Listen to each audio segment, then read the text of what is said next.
The blood-red moon hung low over the ancient forest of Ashenwood, its crimson light casting long shadows through the trees as screams shattered the night.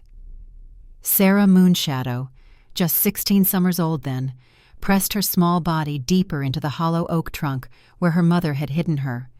The acrid smell of smoke and something far worse, burning flesh, filled her nostrils as she fought to control her terrified breathing. Through a narrow crack in the ancient wood, she watched her world end. Warriors of her tribe, the proud Ashenwood pack, fought with desperate fury against the invaders. Silver-tipped spears and arrows cut through the night, finding their marks in transformed and half-transformed defenders alike. The Bloodwolf clan had come with purpose and precision, striking on this night when the moon's strange red coloration had weakened the Ashenwood's natural abilities. Her father, once the pack's mightiest warrior, lay motionless near the central fire, 3 silver arrows protruding from his chest. Her older brothers fought back-to-back nearby, their partial transformations, human bodies with wolf heads and claws, showing their desperation. They would not survive the night. "Find the child!" The commander's voice cut through the chaos, his massive frame silhouetted against the burning communal hall. "The Moonshadow bloodline must end tonight." Sarah's mother appeared suddenly before her hiding place, her face streaked with blood and tears. Kalina Moonshadow had once been the most beautiful woman in the Northern Territories, but now terror and determination had transformed her face into something fierce and ancient. "Take this," she whispered, pressing a silver pendant in the shape of a wolf into Sarah's trembling hands. The metal felt strangely warm, pulsing with energy that seemed to recognize the girl's touch. "Never remove it.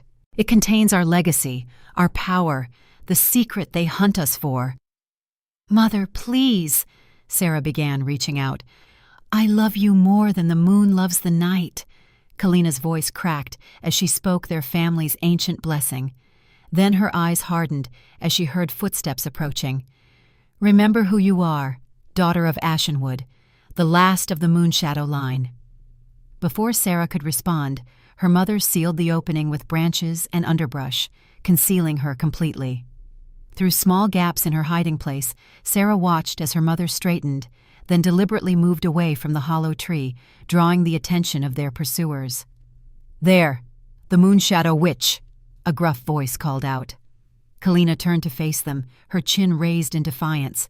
As 3 warriors approached, she began to change, her transformation more fluid and complete than any Sarah had ever witnessed. Even on this strange, blood-red night when others struggled to shift, her mother's power was undeniable. The silver-white wolf that stood in her place was magnificent, larger than any natural wolf, with eyes that glowed like twin moons. "She transforms even under the blood moon," one of the attackers gasped. "The legends are true." The white wolf that was her mother charged the men, tearing the throat from one before they could react. The others recovered quickly, thrusting their silver-tipped spears forward. Sarah bit back a scream as one found its mark, piercing her mother's flank. Still, the great wolf fought on, savage and beautiful in her last defense. A tall figure emerged from the shadows, not one of the common warriors, but someone who carried himself with authority. His face remained hidden beneath a hood decorated with crimson runes. "Where is your daughter, Kalina?" The hooded figure's voice was surprisingly gentle. "Give us the child and your suffering ends." The wolf snarled, lunging toward him with bared teeth. He sidestepped with unnatural grace, driving a silver dagger deep into her chest. The white wolf collapsed, her form shimmering as death approached, returning to human form. Kalina Moonshadow looked toward the hidden hollow where her daughter concealed, her eyes filled with fierce love. "The prophecy will be fulfilled," she gasped. "The Moonshadow line endures." The hooded figure knelt beside her, his voice dropping lower, but Sarah's heightened senses caught his words. "Then we will hunt until the last drop of your bloodline is spilled. The power of the moon belongs to the Crimson Order, not to your kind." As her mother's eyes dimmed forever, Sarah buried her face against her knees, forcing herself to make no sound as hot tears streamed down her face. The silver pendant clutched in her hand seemed to pulse with warmth, as if absorbing her grief. Hours passed before silence fell over the decimated village. Sarah remained frozen in her hiding place until dawn finally broke, pale light filtering through the forest canopy. Only then did she dare to emerge, her small body stiff and trembling. The devastation was complete.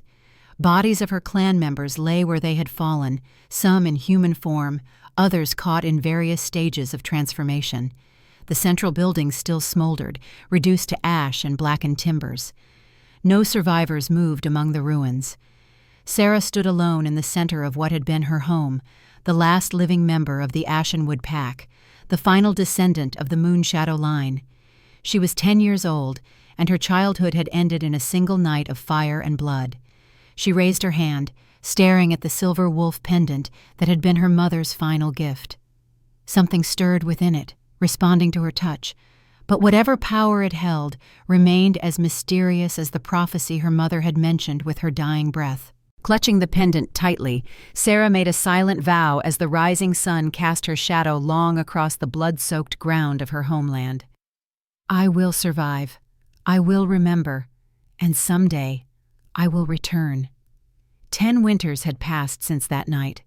10 years of surviving on the margins, first as a feral child taken in by human woodcutters who knew nothing of her true nature, then as a servant girl passed between households, and finally as a reluctant ward of the Ironheart pack, traditional rivals of her decimated clan who had accepted her presence with cold tolerance rather than warmth.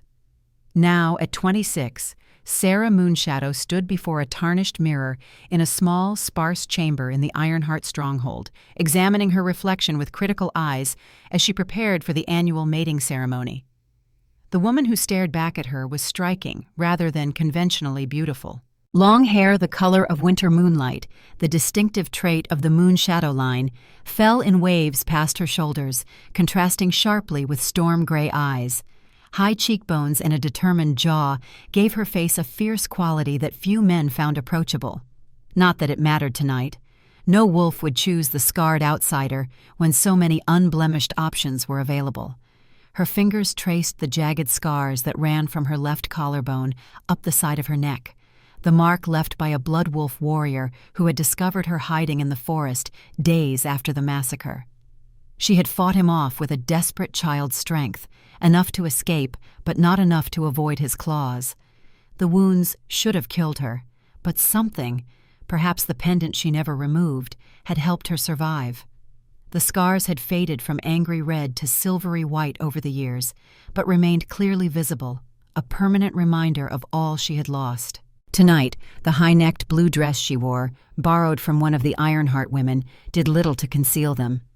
They'll be looking at your scars and missing the wolf beneath, she murmured to her reflection, repeating her mother's words from long ago. Their mistake. A sharp knock interrupted her thoughts. The ceremony begins in 10 minutes, a female voice called through the door. Lady Amara expects all eligible females to be assembled by then. Sarah didn't respond, knowing the messenger had already departed. Lady Amara Ironheart, wife of the previous Alpha, made no secret of her disdain for the Ashenwood survivor. In her view, Sarah's presence was a political necessity, not a welcome addition. With a final glance at her reflection, Sarah fastened her mother's silver wolf pendant around her neck, feeling the familiar warmth as it settled against her skin.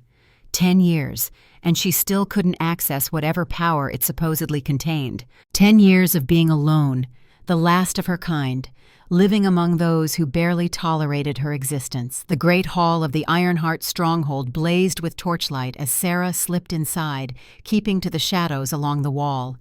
The scent of pine smoke mingled with mulled wine and nervous anticipation as dozens of young women in their finest attire clustered near the center of the room.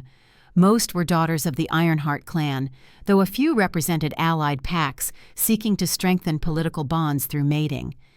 Ancient tapestries depicting great wolf battles adorned the stone walls, and long tables laden with food and drink lined the perimeter.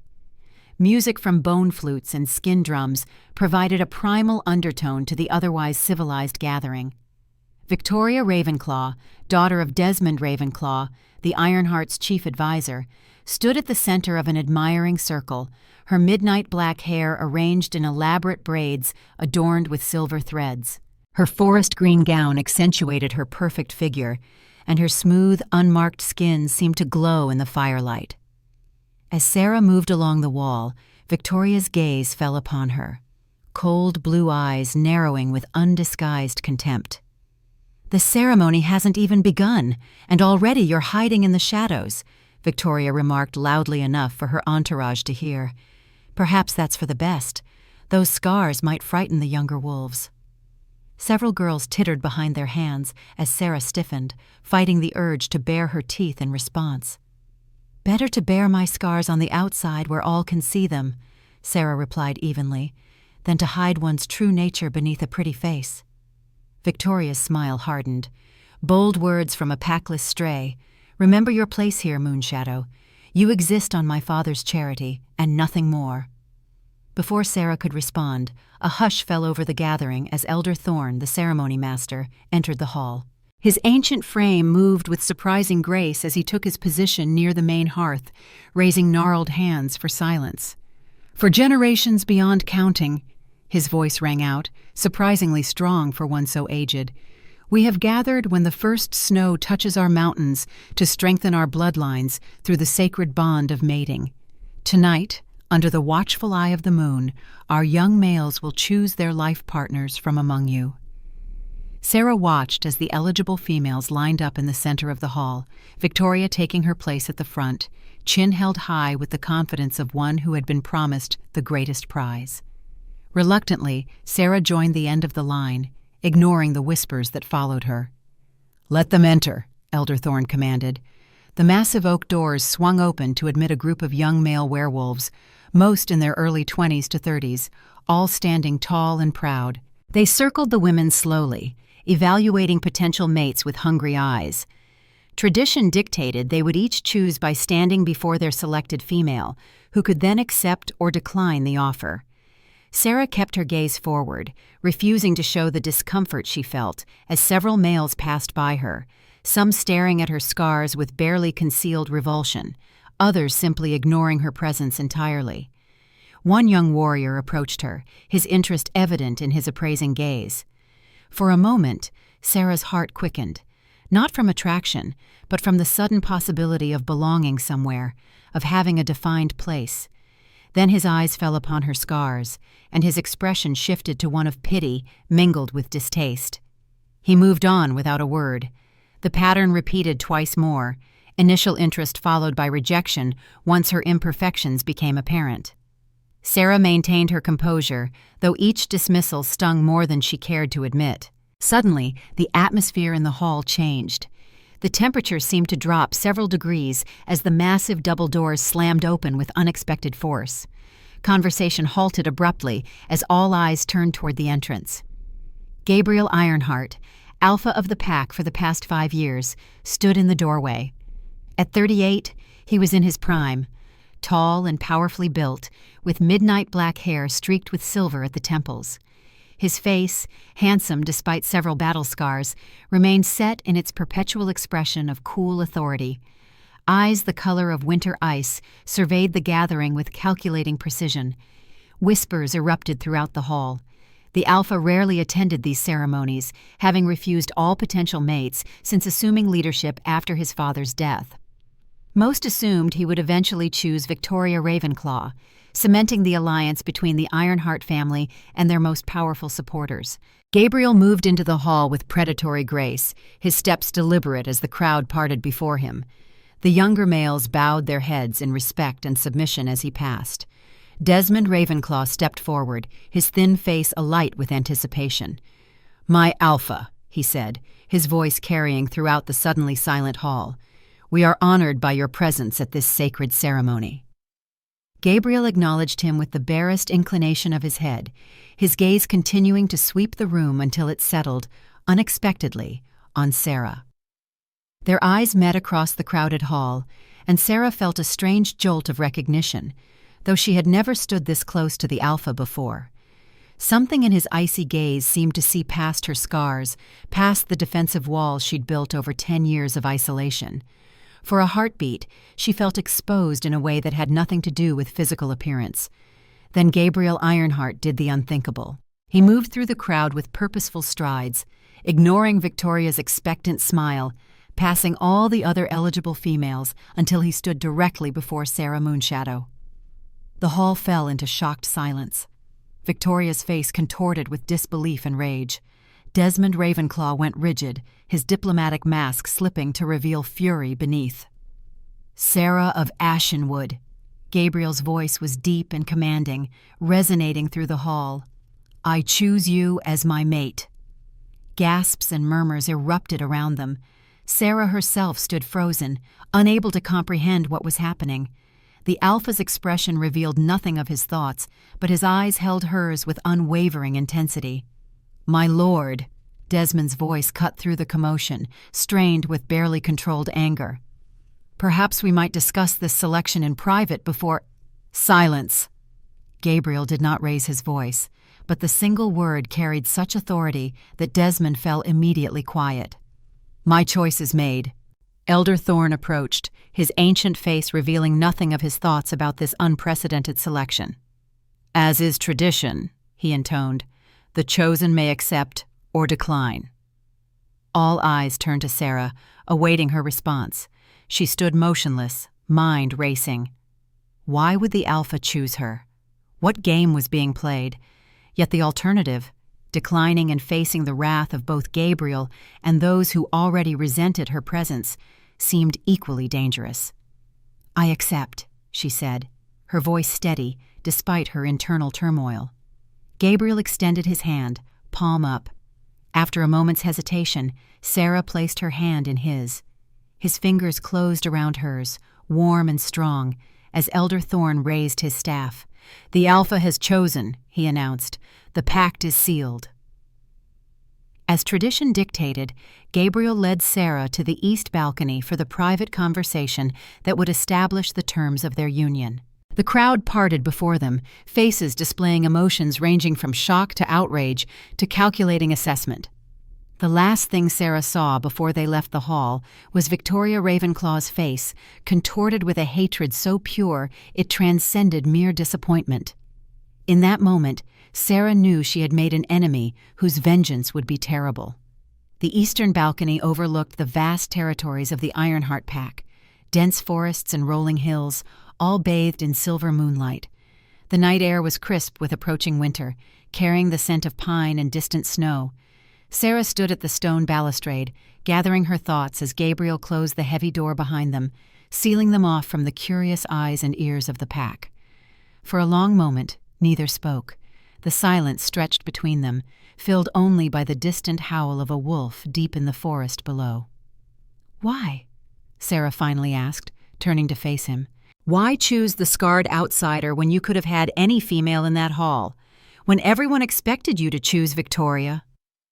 Gabriel moved to stand beside her, his gaze fixed on the distant mountains. "Expectations are chains others would place upon us," he said. "I have no use for them." "That's not an answer," Sarah pressed, emboldened by the privacy and the strangeness of the situation. Gabriel's eyes shifted to her, calculating and intense. "You survived the massacre at Ashenwood," he stated, rather than asked. "Those scars on your neck, they were made by bloodwolf claws." Sarah instinctively raised her hand to cover the silvery marks. "How would you know that?" "Each pack leaves distinctive marks when they attack," he explained. "I've studied them all. The Bloodwolf clan uses a specific technique, 3 parallel strikes that curve upward." His eyes narrowed. "What I don't understand is how a child survived such wounds. Silver-tipped claws should have been fatal." A chill ran through Sarah that had nothing to do with the night air. "You've been watching me." "I've been aware of you," he corrected, "since the day you arrived at our gates 10 years ago, half-starved and fierce as a cornered fox." Something like respect flickered in his eyes. "Most orphans of decimated packs fade away, broken by their loss. You survived, adapted, grew stronger in the shadows while revealing nothing of yourself." You still haven't answered my question, Sarah insisted, unnerved by how closely he had observed her over the years. Why choose me tonight? Gabriel turned fully toward her, his imposing height forcing her to look up to meet his gaze. War is coming, Sarah Moonshadow.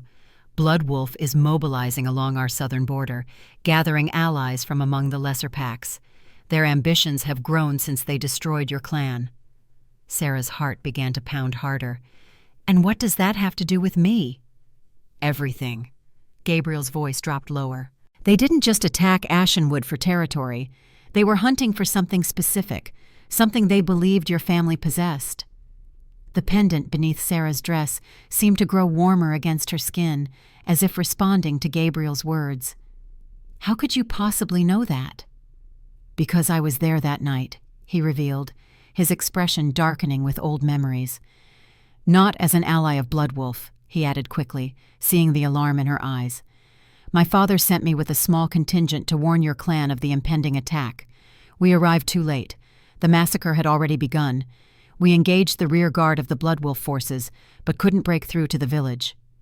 Sarah's mind reeled with this revelation. I never knew anyone tried to help us. We failed, Gabriel stated flatly. But in the fighting, I captured one of their lieutenants. Before he died, he revealed they weren't just eliminating a rival pack. They were following orders from something called the Crimson Order, seeking a power unique to the Moonshadow bloodline. His eyes fixed on hers. A power connected to the Moonstones. The pendant burned against Sarah's skin now, and she reflexively reached to touch it through her dress. Gabriel's sharp eyes caught the movement. You have it, don't you? He asked quietly. Whatever they were seeking. Sarah hesitated, years of protective secrecy warring with the strange sense that this moment had been inevitable. Slowly, she withdrew the silver wolf pendant from beneath her dress, revealing it in the moonlight. My mother gave this to me the night of the attack, she explained, watching as Gabriel's eyes widened slightly at the sight of the artifact. She said it contained our legacy, our power. But in 10 years, I've never discovered what that means. Gabriel extended his hand, stopping just short of touching the pendant. May I? After a moment's hesitation, Sarah nodded. His fingers brushed against the silver wolf, and immediately the pendant flared with blue-white light, causing both of them to step back in surprise. It recognizes you, Gabriel murmured, fascination evident in his voice. The legends were true. What legends? Sarah demanded, closing her hand around the now pulsing pendant. Instead of answering immediately, Gabriel moved to the edge of the balcony, pushing back his sleeve to reveal a long, jagged scar running the length of his forearm. I received this the night your clan fell, he said, from a Bloodwolf warrior wielding a silver blade. By all rights, it should have killed me. Silver wounds rarely heal completely for our kind. He turned back to her, his eyes intense. Yet I survived, just as you survived wounds that should have been fatal. There is a connection between us, Sarah Moonshadow, one forged in blood and moonlight long before tonight. You're speaking in riddles, Sarah said, frustration edging her voice. What do you want from me? An alliance, he answered simply. Your knowledge of the Moonstones combined with my pack's strength. Together, we can stand against Bloodwolf and their mysterious backers. Sarah laughed bitterly. I have no knowledge to offer. Just this pendant my mother gave me, whose purpose remains as mysterious to me as it was 10 years ago. The knowledge is within you, Gabriel insisted. In your blood, in your lineage. The Moonshadow clan was keeper of secrets long forgotten by other packs. That's why they were targeted for complete extermination. He stepped closer, his expression more open than she had ever seen it. I didn't choose you tonight on a whim, Sarah. I chose you because war is coming, and you may be the key to our survival. His voice lowered. And because I've watched you stand alone against contempt and isolation for 10 years without breaking. That kind of strength is rare and valuable, more so than beauty or political connections. Zara studied his face, searching for deception and finding none. Still, years of hard-learned caution made her wary. And when I fail to access this supposed power, when I prove useless to your war efforts, what then? Something unexpected flickered across Gabriel's features, a hint of wry humor. "Then we face our enemies together anyway, and die with dignity if necessary." He extended his hand to her once more. "Do we have an agreement?" Sarah looked at his outstretched hand, then back to his face. In his ice-blue eyes, she saw something beyond calculation, a reflection of her own solitude, her own determination to survive against impossible odds. "Together," she said, placing her hand in his, feeling the strength in his grip. "Until the Bloodwolf clan answers for what they've done." As their hands clasped, the pendant between them pulsed once more with blue-white light, sealing a pact that would shake the foundations of the wolf clans and awaken powers dormant for generations, powers that would either save their world or destroy it completely. From the shadows of the corridor beyond the balcony, Victoria Ravenclaw slipped away, her beautiful features contorted with rage and purpose. What she had overheard would soon reach her father's ears, and through him, others who would find such information very valuable indeed. The ancient prophecy her father had spoken of in whispers was taking shape before her eyes. The last moonshadow, the scarred alpha, and the return of powers long thought lost to the world of wolves. But prophecies could be broken, bloodlines ended, and power claimed by those bold enough to seize it. Her hand closed around a small object hidden within her gown, a crimson amulet marked with the same runes as the hooded figures from her secret meetings. The Crimson Order would be very interested in tonight's development. The hunt that had begun 10 years ago in the burning village of Ashenwood was about to enter its final phase. The great hall of the Ironheart stronghold had transformed from a ceremonial gathering into a chaotic storm of whispers and shocked faces. Gabriel Ironheart's unexpected choice of the scarred outsider had shattered traditions and expectations, leaving the assembled pack members struggling to comprehend what they had witnessed. Victoria Ravenclaw stood frozen in the center of the hall, her carefully arranged features contorting as she fought to maintain composure. Years of certainty, of knowing she would be chosen as the Alpha's mate, had been stripped away in a single moment. Her father, Desmond Ravenclaw, approached with measured steps, his diplomatic mask firmly in place, though his eyes burned with cold fury. "A temporary aberration," he murmured for her ears alone, his hand clasping her elbow with painful intensity. "The Alpha has been under considerable strain with the border concerns. This impulsive decision will be addressed." Victoria's perfectly manicured nails dug into her palms as she watched the heavy oak doors close behind Gabriel and the scarred Ashenwood survivor. "He humiliated me before the entire pack," she hissed. "After all our planning, all our patience." "Control yourself," Desmond commanded softly. "This is a setback, not defeat. Remember your training." The reminder steadied her. Victoria drew a deep breath, forcing her features into a mask of dignified disappointment rather than rage. "Of course, Father. The night is young, and many eyes are watching." Across the room, Lucas Ironheart, Gabriel's younger cousin and captain of the border patrols, observed the Ravenclaws with undisguised suspicion. At 34, Lucas possessed the same powerful build as his cousin, but carried himself with a wilder air, his brown hair untamed, his rugged features more expressive. While Gabriel ruled with cool authority, Lucas had always been the more approachable of the two, preferring the freedom of the forests to the politics of the stronghold. He moved through the crowd toward Elder Thorne, who stood watching the aftermath of the ceremony with ancient, knowing eyes. "That was unexpected," Lucas commented, accepting a goblet of mulled wine from a passing servant. The elder's weathered face revealed nothing. "Was it? Your cousin has never been predictable. He's never shown the slightest interest in the Ashenwood girl before tonight. Perhaps you weren't looking closely enough." Elder Thorne's eyes crinkled slightly. "Gabriel sees more than he reveals. Always has." Lucas studied the old man, recognizing the familiar cryptic tone that suggested deeper knowledge.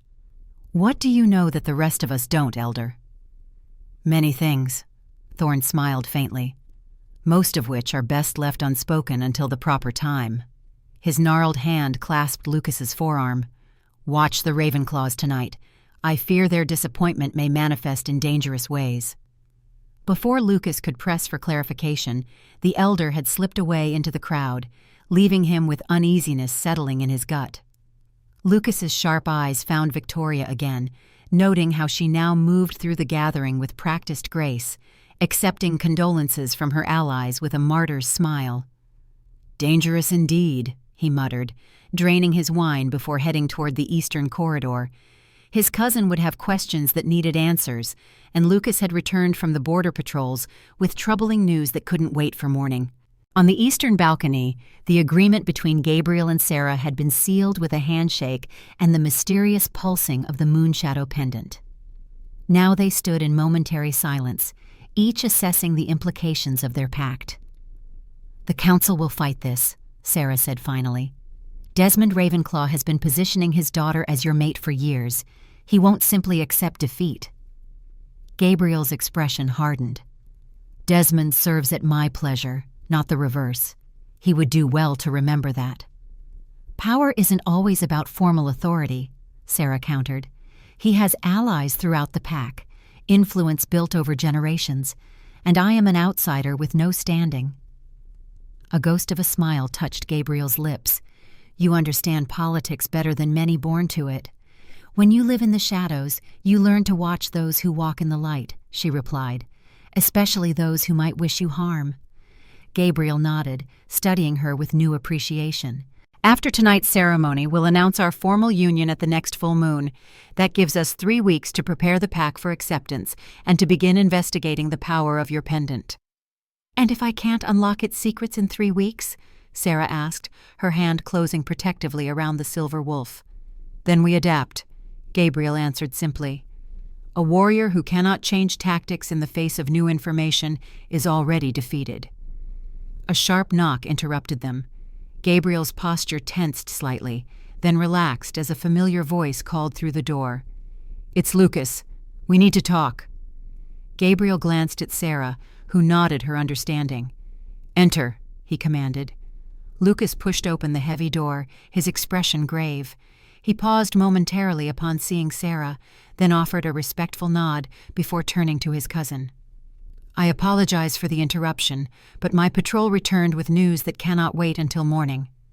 "Speak freely," Gabriel said. "Sarah is now privy to all pack matters." If Lucas was surprised by this pronouncement, he concealed it well. 3 of our border outposts along the southern ridge were found abandoned. No signs of battle, but no trace of our people either. 15 warriors simply vanished. Gabriel's eyes narrowed. "When?" "Within the last 48 hours. The fires were cold, but not ancient. We followed their trails to Blackstone Ravine, where they simply disappeared." Lucas ran a hand through his disheveled hair. "It's as if they walked to the edge of the gorge and vanished into the air itself." "Or were made to disappear," Sarah murmured, drawing both men's attention. "What do you mean?" Lucas asked. Sarah hesitated, then decided that honesty was the foundation of her new alliance. "There were stories among my people, ancient legends about the Crimson Order. They were said to possess magic beyond mere shape-shifting, abilities to cloud minds and erase memories." Gabriel exchanged a significant look with Lucas. "The same Crimson Order mentioned by the captured Bloodwolf warrior." Lucas's eyes widened. "You believe those old tales? Magic beyond our natural abilities has been lost for generations, if it ever existed at all." 10 years ago, I would have agreed with you," Gabriel replied. "But the evidence has been mounting. Disappearances like these, strange behavior from previously loyal allies, and now," he gestured toward Sarah, "confirmation that the Moonshadow clan was targeted specifically for their connection to ancient powers." Sarah felt both men's eyes upon her, expectations she wasn't certain she could fulfill. "I have only fragments of knowledge passed down through stories. My training had barely begun when—" She trailed off, unwilling to complete the painful thought. Gabriel seemed to understand. "Knowledge can be reconstructed. The important thing is that you survived when they meant to exterminate your entire bloodline." He turned back to Lucas. Double the patrols along all borders. No one travels alone, even within our territory. And send word to our allies among the western reaches. We need to know if they've experienced similar disappearances." Lucas nodded, his gaze shifting to Sarah with newfound respect. "I should return to the celebration before my absence is noted. The pack is already buzzing with speculation about tonight's choice." After Lucas departed, Gabriel moved to the stone railing, his powerful hands gripping the weathered surface as he stared out at the moonlit landscape. "We're running out of time," he said quietly. "Bloodwolf's movements suggest they're preparing for something significant." "The Crimson Order wouldn't have waited 10 years without purpose," Sarah agreed, moving to stand beside him. "Whatever they sought from my family, they must believe it's still attainable." Gabriel turned to her, moonlight silvering his features. "Tonight changes everything. Your position as my chosen mate will provide protection, but also makes you a more visible target. We need to accelerate your training and research." "Training?" Sarah questioned. "Your transformation abilities," Gabriel clarified. "The Moonshadow clan was legendary for their control over the change, able to transform even under adverse conditions when others could not." Sarah's expression clouded. "I haven't attempted a full transformation since the night my family was slaughtered. The trauma—" She hesitated, then forced herself to continue. "It created a block I haven't been able to overcome." Understanding flickered in Gabriel's eyes. Such blocks are not uncommon after witnessing pack destruction, but they can be overcome with proper guidance. He straightened. "We begin tomorrow at dawn. Meet me at the ancient oak in the western clearing." Before Sarah could respond, the balcony door burst open. A young warrior stood there, his face flushed with exertion and alarm. "Alpha! Forgive the interruption. There's been an incident in the Great Hall. Advisor Ravenclaw is demanding your immediate presence." Gabriel's expression hardened. "What kind of incident?" "Blood has been spilled," the warrior reported grimly. "One of the Ashenwood relics in the memorial alcove was desecrated. Someone left a message. In blood." Sarah felt cold dread settle in her stomach. "What message?" The young warrior's eyes flicked to her, then back to Gabriel. It said, "Death to the last Moonshadow." The Great Hall had transformed from celebration to grim assembly. Pack members clustered in tense groups, voices lowered as Gabriel and Sarah entered. The crowd parted before them, revealing the small alcove at the northern end of the hall where artifacts from fallen packs were displayed as memorials. The Ashenwood section, meager compared to others, given how little had survived the massacre, had been violated. A ceremonial wooden bowl, one of the few recovered items, lay shattered on the stone floor. Above it, smeared on the wall in what was unmistakably fresh blood, were the words that threatened Sarah's life. Desmond Ravenclaw stood nearby, his thin face set in an expression of appropriate outrage that didn't reach his calculating eyes. "Alpha, this sacrilege cannot go unpunished," he announced as Gabriel approached. "To threaten your chosen mate is to challenge your authority directly." Gabriel surveyed the scene, his face impassive, though Sarah could sense the controlled fury in his rigid posture. "When was this discovered?" "Moments ago," Desmond replied smoothly. "During the confusion following your unexpected announcement. I've already ordered the hall sealed. No one leaves until the perpetrator is identified." Sarah studied the blood message, noting details others might miss. "The blood is still wet," she observed quietly. "This happened very recently." Gabriel nodded almost imperceptibly, acknowledging her assessment. His voice, when he spoke, carried throughout the hall without being raised. "This cowardly act changes nothing. It only confirms the wisdom of my choice." He turned to address the assembled pack members. "Sarah Moonshadow stands under my protection as my chosen mate. Any threat against her is a threat against me." His ice-blue gaze swept the crowd, challenging anyone to object. "The guilty party will be identified and will face pack justice. Until then, the ceremony continues." A murmur of surprise rippled through the gathering.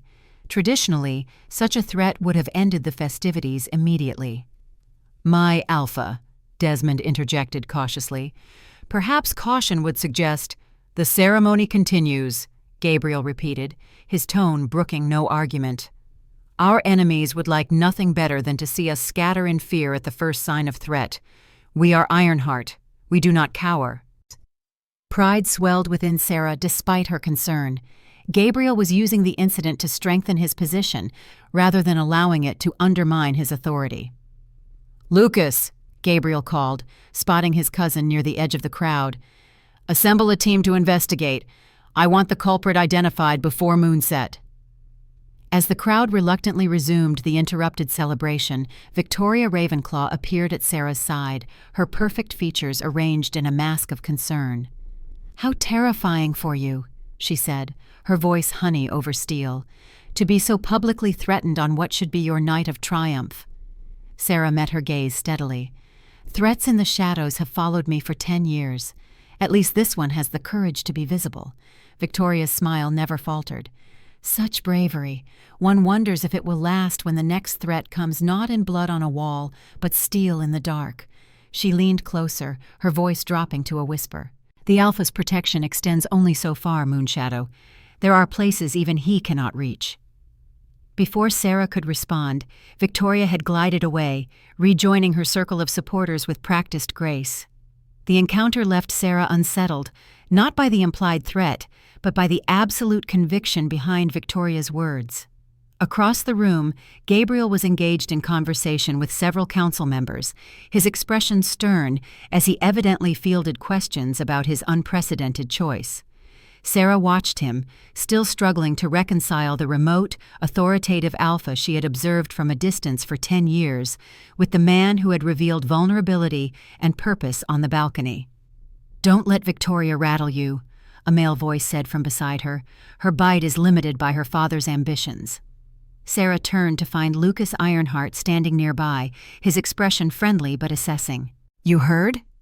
"I make it my business to know when threats are being made in my cousin's hall," he replied with a shrug. "Victoria has always believed she was entitled to stand beside Gabriel. Your selection disrupted plans years in the making." "Plans that apparently included contingencies," Sarah noted, glancing toward the desecrated alcove where warriors were now collecting evidence. Lucas followed her gaze, his expression darkening. "The timing is suspicious. Many had access to that alcove during the confusion after Gabriel's announcement." His eyes returned to Sarah, curiosity evident. "I must admit, I'm intrigued by his choice. Gabriel has never shown interest in taking a mate before, and then suddenly—" "You think I somehow engineered this?" Sarah asked, arching an eyebrow.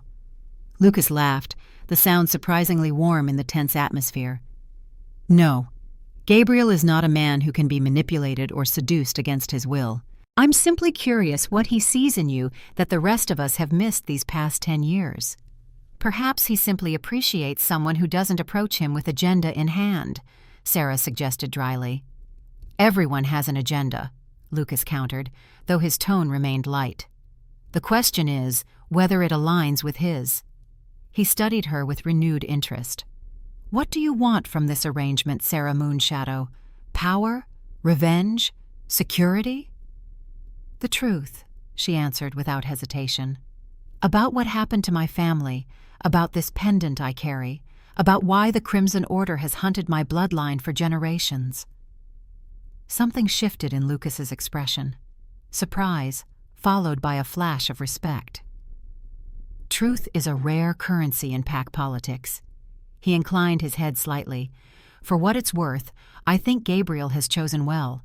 The pack needs someone who values truth over power games." Before Sarah could respond, a commotion near the main entrance drew their attention. Elder Thorn had collapsed, his ancient frame crumpling to the stone floor as several pack members rushed to his aid. Gabriel was instantly in motion, crossing the hall with long strides. Sarah followed, inexplicably drawn to the unfolding scene. By the time they reached the elder, Lucas was already kneeling beside him, checking his vital signs. "He's breathing, but his pulse is erratic," Lucas reported, looking up at Gabriel with concern. "No obvious injury." Elder Thorn's eyes suddenly flew open, clouded and unseeing.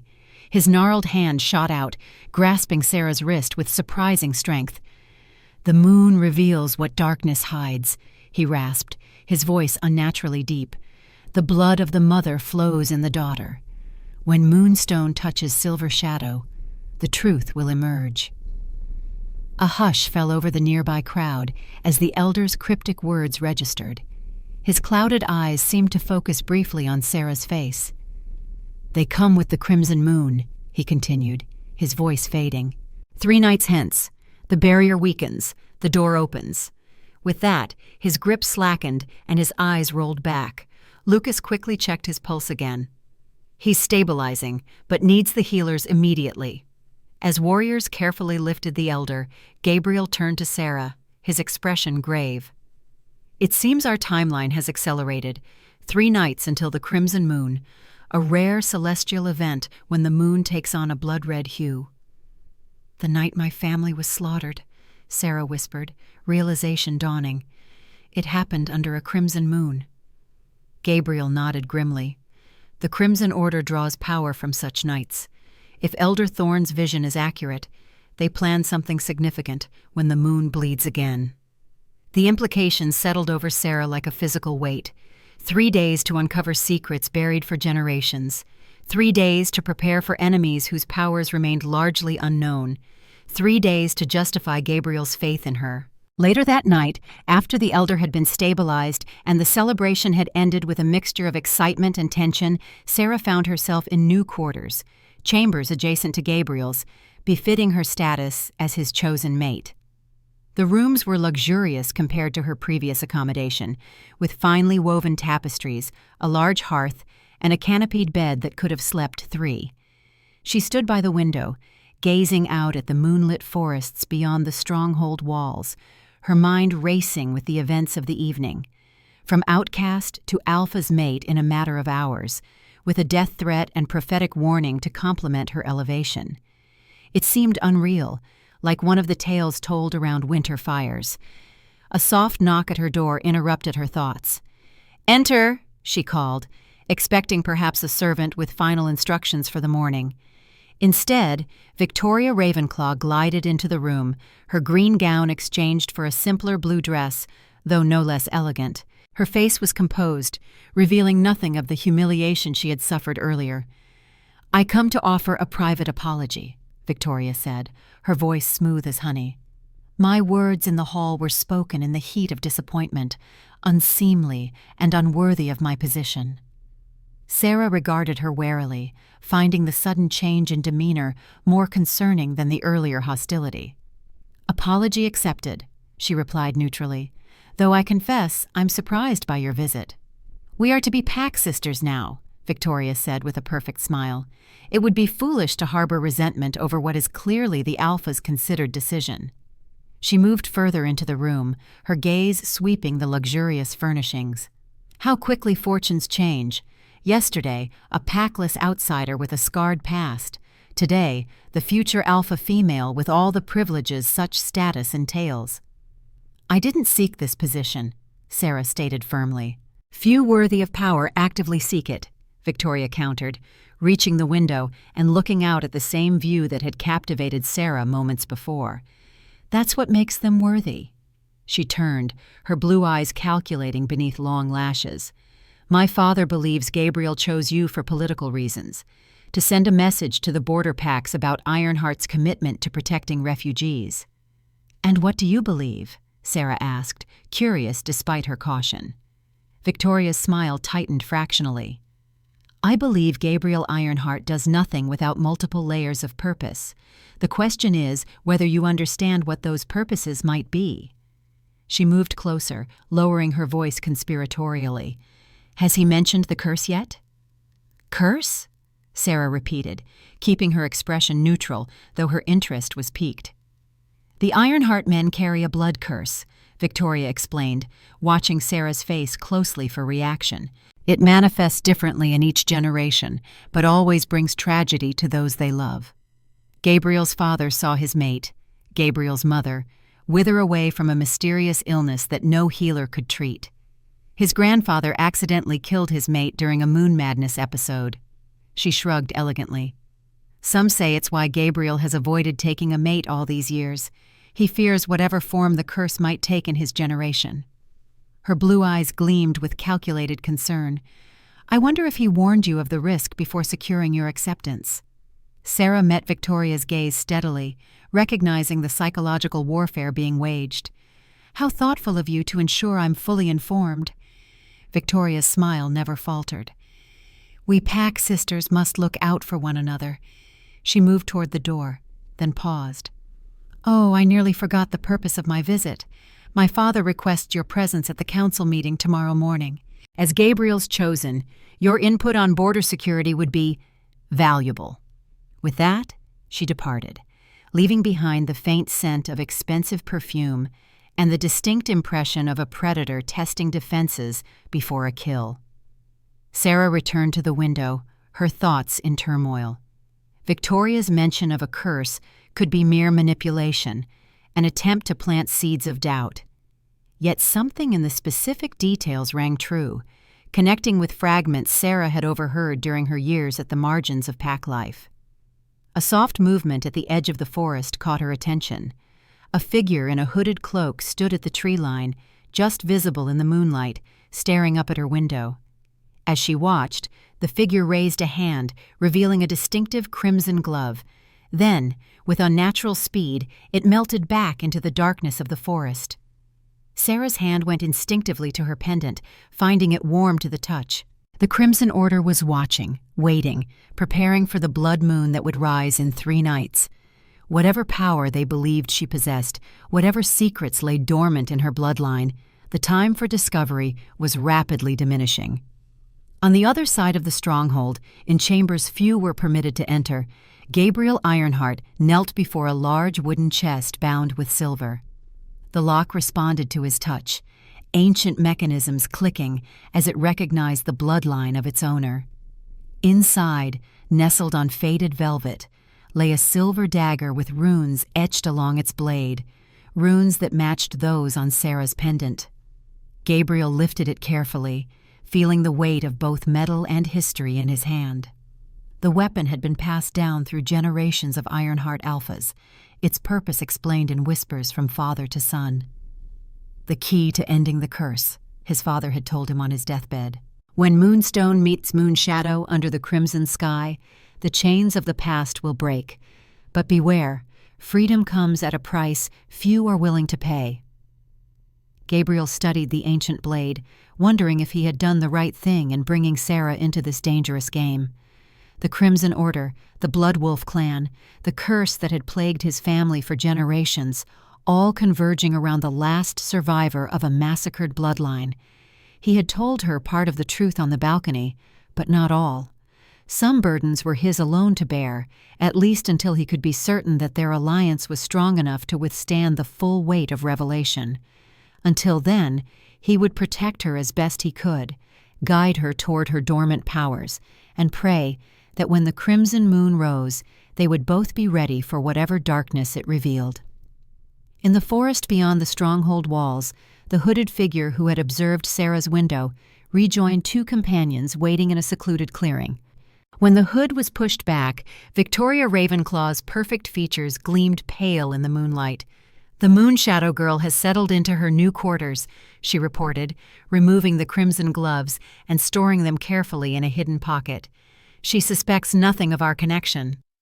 The taller of her companions, face concealed beneath a mask carved from bone, spoke in a voice like dry leaves rustling. "Your father's report indicated she carries the pendant. Did you confirm this?" Victoria nodded. "I saw it around her neck during the ceremony, though she keeps it hidden beneath her clothing. It pulsed with light when Gabriel approached her, just as the ancient texts described." "Then the prophecy unfolds as written," the masked figure stated with satisfaction. "The last moonshadow, the pendant, the Ironheart Alpha, all converging under the crimson moon." "But not as the original prophecy intended," Victoria added with a cold smile. "Our intervention will ensure the power flows to the Order, not to them." The third figure, smaller and hunched, finally spoke. "The girl must not complete the bonding ritual with the Alpha before the crimson moon rises. Their combined blood would seal the pendant's power against our influence." Victoria's smile widened, revealing teeth too sharp for her human form. "Leave that to me. I've already planted seeds of doubt about the Ironheart curse. By tomorrow, I'll ensure she questions everything Gabriel has told her." "And if that fails," the masked figure pressed. "Then more direct methods will be employed," Victoria answered, her eyes gleaming with anticipation. "One way or another, the last moonshadow will never see the crimson moon rise over Ironheart territory."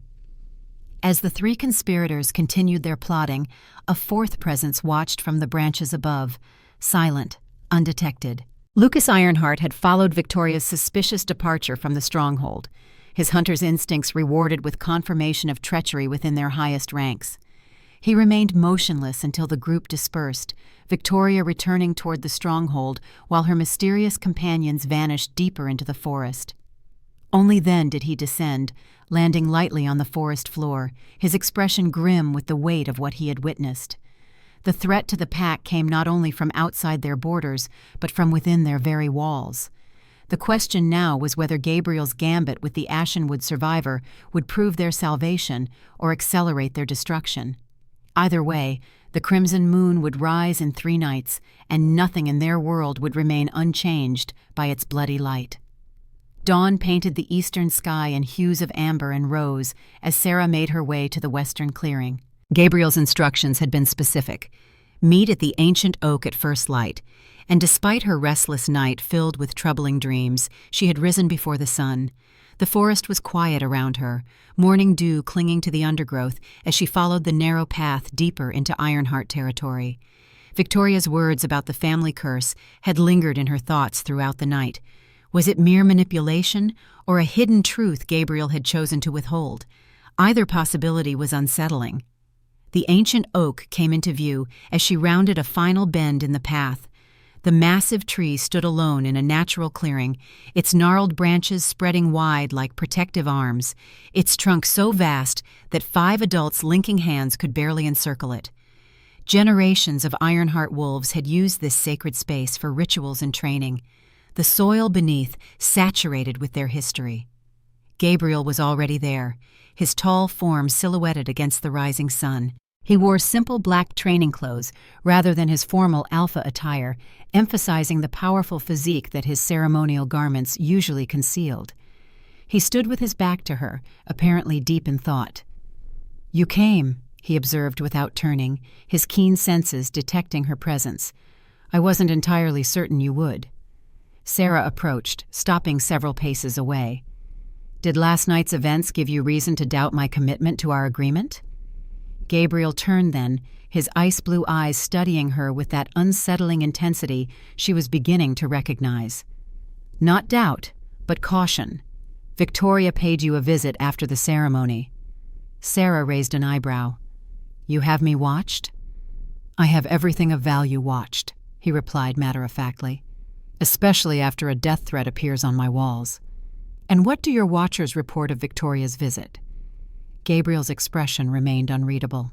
"Only that she entered your chambers and departed approximately 15 minutes later. The content of your conversation remains private." He paused.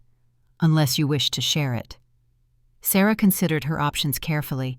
Trust between them was essential, but testing Victoria's claims directly might reveal how much Gabriel was willing to disclose. "She spoke of a curse," Sarah said finally, "a blood curse carried by Ironheart men that brings tragedy to their mates. She seemed concerned that you had neglected to mention this significant detail before securing my agreement." Something flickered in Gabriel's eyes, surprise perhaps that Victoria had played this particular card so early.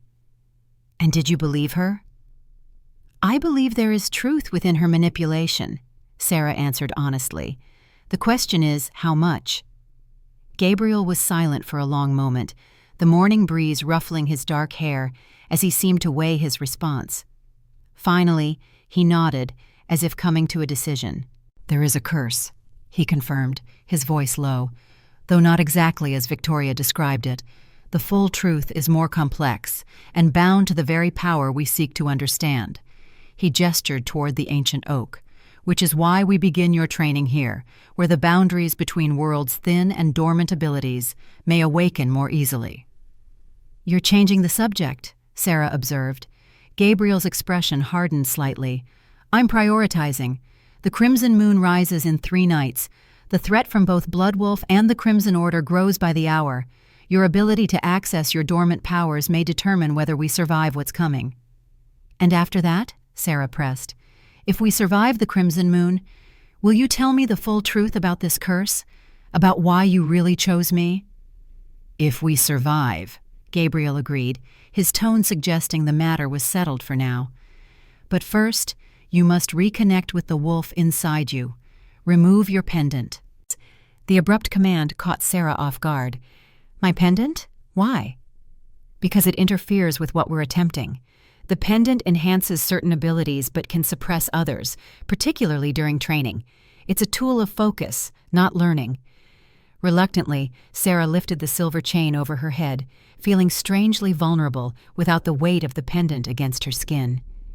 Gabriel took it carefully, placing it on a flat stone at the base of the ancient oak. "Now," he said, moving to stand directly before her, close enough that she could feel the heat radiating from his body.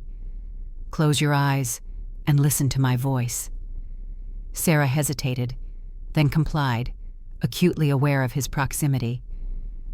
"The transformation is not merely physical," Gabriel began, his deep voice taking on a rhythmic quality that seemed to resonate with something primal within her. "It is the awakening of your true nature, the merging of human consciousness with wolf instinct. Your mind resists because of trauma, but your blood remembers." As he spoke, Sarah felt a strange warmth spreading through her limbs, as if her blood were heating from within. "Focus on that warmth," Gabriel continued, somehow sensing the change in her. "It is the legacy of your bloodline, the power that flows unbroken from your ancestors to you, the moon shadow gift." Memories surfaced unbidden. Her mother in the moonlight, shifting from human to wolf with fluid grace, her silver-white fur gleaming. Her father teaching her to sense the boundaries between forms, to recognize the moment when bone and muscle could begin their dance of transformation. "Your body remembers what your mind has forgotten." Gabriel's voice had dropped lower, almost hypnotic in its intensity. "Let the knowledge rise from your blood, from your bones." The heat within Sarah intensified, pulsing through her veins like liquid fire. Behind her closed eyelids, she saw patterns of light, silver and blue spirals that matched the carvings on her pendant. "The change begins with acceptance," Gabriel continued. "Not forcing, not commanding, but surrendering to what already exists within you." Sarah felt it then, the first trembling of transformation, a sensation she hadn't experienced in 10 years. The subtle shift of bones beneath skin, the heightening of senses, the awakening of instincts long suppressed. But with it came terror. Flashbacks to that night of blood and fire, to her mother's transformation and subsequent death, to the silver weapons that had torn through shifting flesh. Her eyes flew open as she stumbled backward, gasping. The partial transformation receded instantly, leaving her trembling and drenched in cold sweat. Gabriel watched her, disappointment and understanding warring in his expression. "The block is psychological, not physical," he observed quietly. "Your body began the change, but your mind refused to complete it." Sarah struggled to steady her breathing. "I saw them die," she whispered. "All of them, caught in various stages of transformation. The silver weapons, the screams." Gabriel stepped forward, his hands coming to rest on her shoulders, surprisingly gentle for a man of his strength. "The mind can be our greatest weapon or our most debilitating weakness," he said. "Your fear is understandable, but you must move beyond it. The very survival of our kind may depend on it." Sarah met his gaze, finding not judgment, but an unexpected compassion. "And if I can't? If this block proves permanent?" "Nothing about you strikes me as permanent, except your determination," Gabriel replied, the ghost of a smile touching his lips. "We try again. Different approach." He released her shoulders and stepped back. "Watch me." Without further explanation, Gabriel began to transform. Unlike the violent, bone-cracking shifts depicted in human folklore, his change was fluid and controlled. A rippling of muscle beneath skin, a gradual elongation of limbs, face reshaping with perfect control. Within moments, a massive black wolf stood before her, silver streaks in its fur matching those at Gabriel's temples in human form. His ice-blue eyes remained unchanged, still recognizably Gabriel, despite the wolf's form. The great wolf approached her slowly, as if understanding her hesitation. He pressed his muzzle gently against her hand, an invitation, not a demand. After a moment's hesitation, Sarah knelt and buried her fingers in the thick fur of his neck. The connection was immediate and unexpected, a flash of shared consciousness that showed her Gabriel's experience of the wolf form. The enhanced senses, the perfect union of human thought and wolf instinct, the freedom of movement and power. For a brief, exhilarating moment, she remembered how it felt to run beneath the moon, to sense the world through a wolf's perceptions. Gabriel shifted back to human form, the transition just as smooth and controlled as before. He knelt before her, his eyes alight with satisfaction. "You felt it." Sarah nodded, still processing the intensity of the connection. "How did you do that? I've never experienced such a sharing of consciousness during transformation." "Another aspect of the Ironheart bloodline," Gabriel explained, rising to his feet and offering her his hand. "Just as your clan had special abilities with the moonstones, mine has certain gifts of mental connection, useful for pack coordination during hunts and battles." As Sarah accepted his hand and stood, a realization struck her. "That's why you believe I can break through this block. You intend to guide me through the transformation using your mental connection."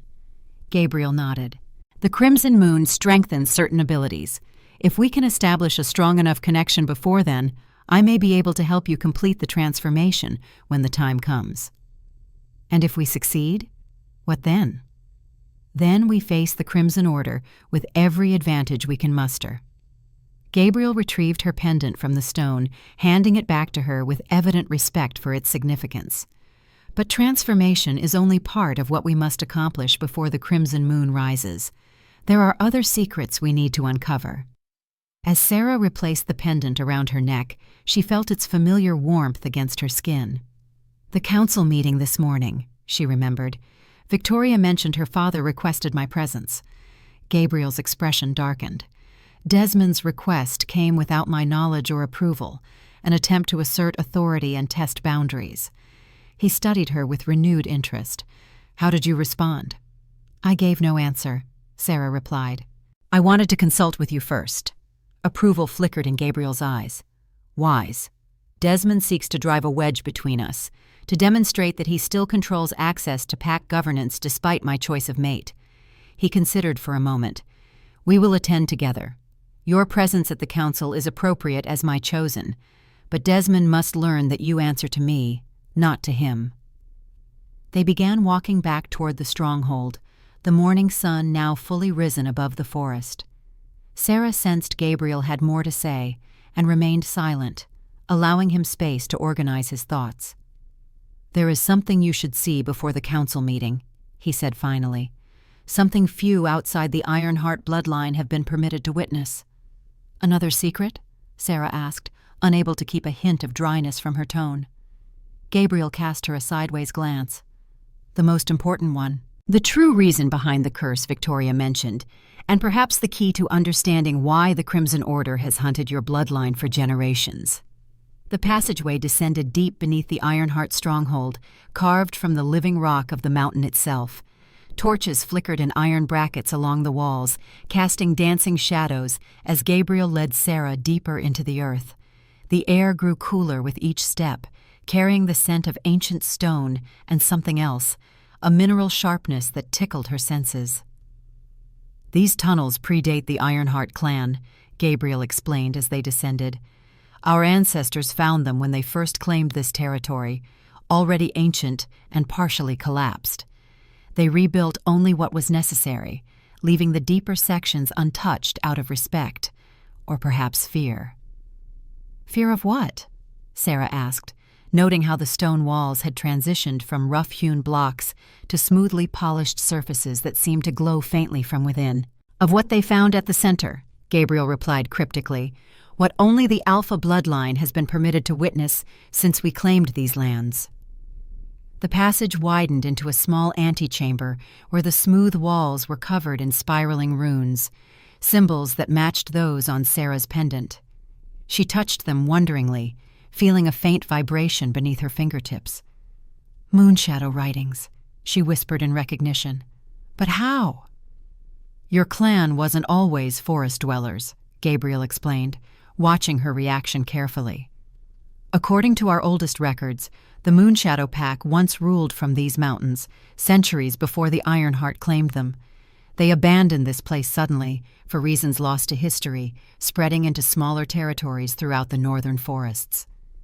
Sarah struggled to reconcile this revelation with the stories she'd been told as a child. "My mother never mentioned this." "Perhaps she didn't know," Gabriel suggested. "Or perhaps the knowledge was deliberately suppressed to protect something your ancestors left behind." He approached a circular door at the far end of the antechamber, placing his palm against its center. "Something that has both cursed and empowered my family for generations."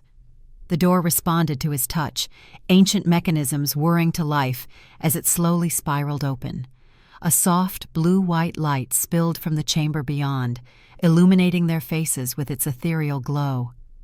"Behold," Gabriel said quietly, "the heart of the moon." Sarah stepped through the doorway and froze in astonishment. The chamber beyond was perfectly circular, its domed ceiling adorned with constellations crafted from some luminescent material. But it was what occupied the center of the room that stole her breath away.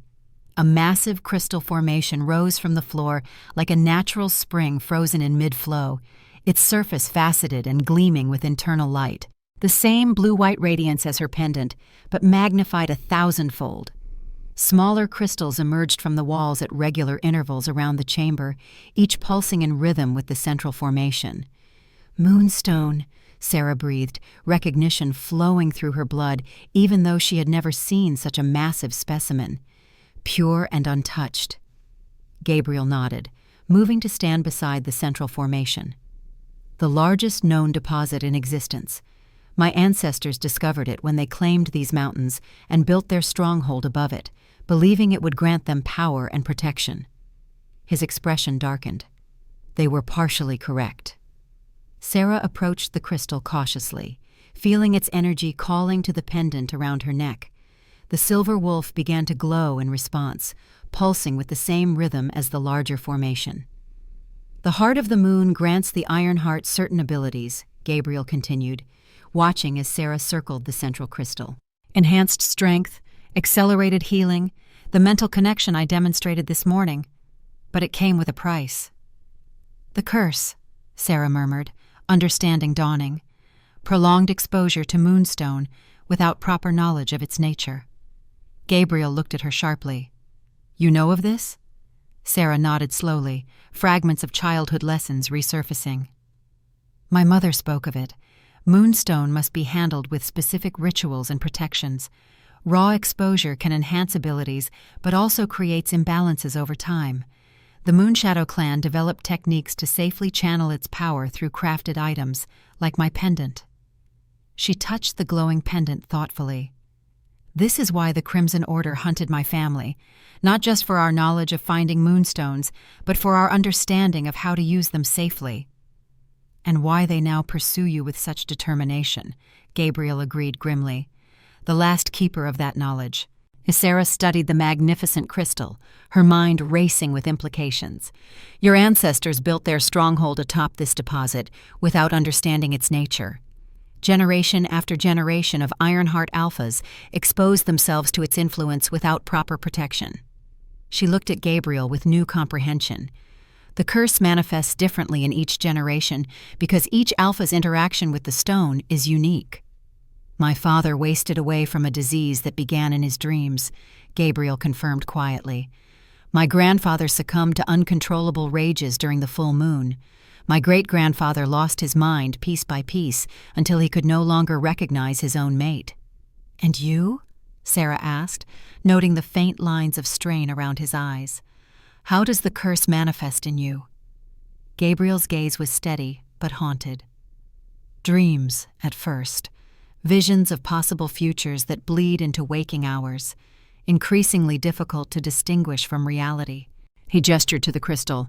"I've limited my exposure more than my predecessors, but the effects accumulate across generations. The blood remembers." Sarah approached him, understanding now the true weight he carried. "This is why you sought me out. Not just for the coming conflict with the Crimson Order, but because you believe my knowledge might free you from the curse." "Free all of us," Gabriel corrected. "The entire Ironheart bloodline, present and future. And yes, that was part of my motivation." His ice-blue eyes held hers without flinching. "Does that change your willingness to honor our agreement?" Sarah considered the question seriously. Did his additional motive constitute a betrayal, or simply the understandable action of an alpha protecting his pack? Before she could answer, the pendant at her throat pulsed strongly, and the central crystal responded with a surge of light. Acting on instinct, Sarah reached out to touch the large formation. The moment her fingers made contact, visions flooded her mind. Ancient rituals performed in this very chamber, moonshadow shamans directing the energy flow of the crystal, protective barriers established and maintained through blood offerings and lunar cycles. She gasped, pulling back her hand as the visions faded. "I saw them," she whispered. "My ancestors. They didn't abandon this place. They were guardians of it. They maintained the barriers that prevented the moonstone's energy from corrupting those who dwelled above." Gabriel stepped closer, his expression intent. "What happened? Why did they leave?" Sarah shook her head, frustrated by the fragmentary nature of the vision. "I couldn't see clearly. There was conflict, betrayal perhaps." She looked up at him suddenly. "When is the next council meeting scheduled to begin?" "Within the hour," Gabriel replied, checking the position of the sun visible through a small opening in the domed ceiling. "Why?" "Because I need to see the library archives before we meet with Desmond and the others," Sarah explained, her mind racing with connections forming between her vision and the present danger. "If my suspicion is correct, the Crimson Order's interest in the Crimson Moon isn't coincidental. It relates directly to what happened here centuries ago, and to what they plan 3 nights from now." Gabriel studied her for a moment, then nodded decisively. "The Southeast Tower contains our oldest records. I'll have Lucas meet us there." He gestured toward the door. "But first, there's one more thing you should know about the Heart of the Moon." Sarah paused, sensing the gravity in his tone. "The crystal responds most strongly to blood offerings," Gabriel continued, his voice low. "Specifically, to the combined blood of Ironheart and Moonshadow. According to the oldest texts, when the bloodlines merge under the Crimson Moon, the heart's full power awakens." The implication hung between them, unspoken but clear. Their union was more than political, more than strategic. It was potentially the key to unlocking powers dormant for centuries, powers the Crimson Order sought to claim for themselves. "Victoria was right about one thing," Sarah said softly. "You do nothing without multiple layers of purpose." Gabriel did not deny it. Instead, he extended his hand to her, not a demand, but an invitation. "The Crimson Moon approaches. Whatever secrets lie buried in our shared past, we must uncover them together." After a moment's consideration, Sarah placed her hand in his. The pendant at her throat pulsed once more, and throughout the chamber, the moonstones responded in kind, acknowledging an alliance centuries in the making.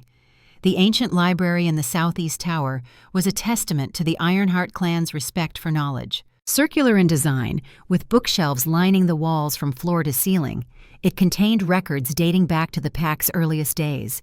Narrow windows admitted thin shafts of morning light, supplemented by oil lamps that cast a warm glow over the aged texts. Lucas was already there when they arrived, his expression grim as he met them at the entrance. "I need to speak with you," he said without preamble, his eyes darting to Sarah and back to Gabriel. "In private." Gabriel frowned at the urgency in his cousin's tone. "Whatever you have to say can be shared with Sarah. She stands with me now." Lucas hesitated, then nodded curtly. Last night, after the ceremony, I followed Victoria into the forest. She met with two figures wearing the crimson robes of the Order. They spoke of the prophecy, of preventing your bonding ritual before the crimson moon rises. Sarah felt a chill run through her. Victoria is working with the Crimson Order? Does Desmond know? From what I overheard, he's likely involved as well, Lucas confirmed grimly. They mentioned our intervention will ensure the power flows to the Order, not to them. Victoria specifically said she would plant seeds of doubt about the Ironheart curse. Gabriel's expression hardened into a mask of controlled fury. So her midnight visit to Sarah was part of their strategy. And it almost worked, Sarah admitted. Her words made me question your motives and honesty. Doubt is their weapon, Gabriel said, his voice low and dangerous.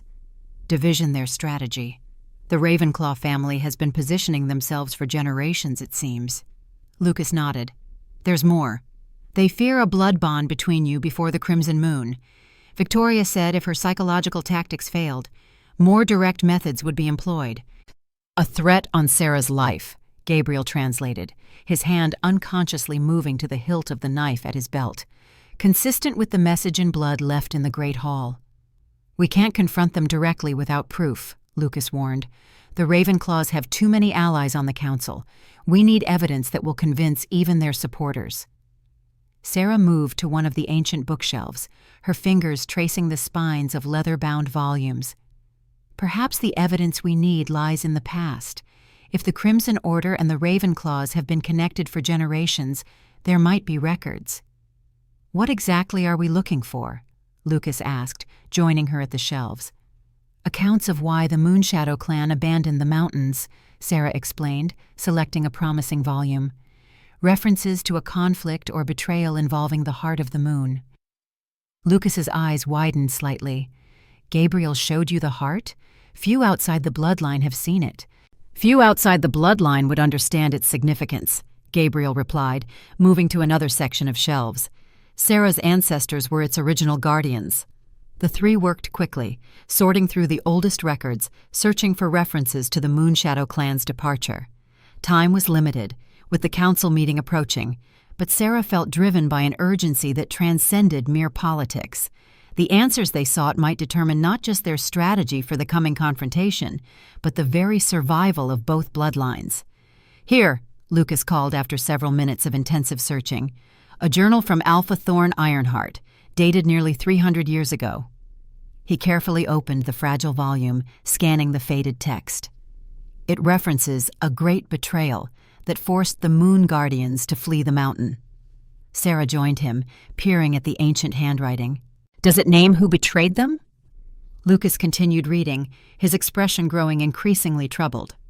A group called the Blood Faithful conspired with certain mountain wolves to seize control of the heart.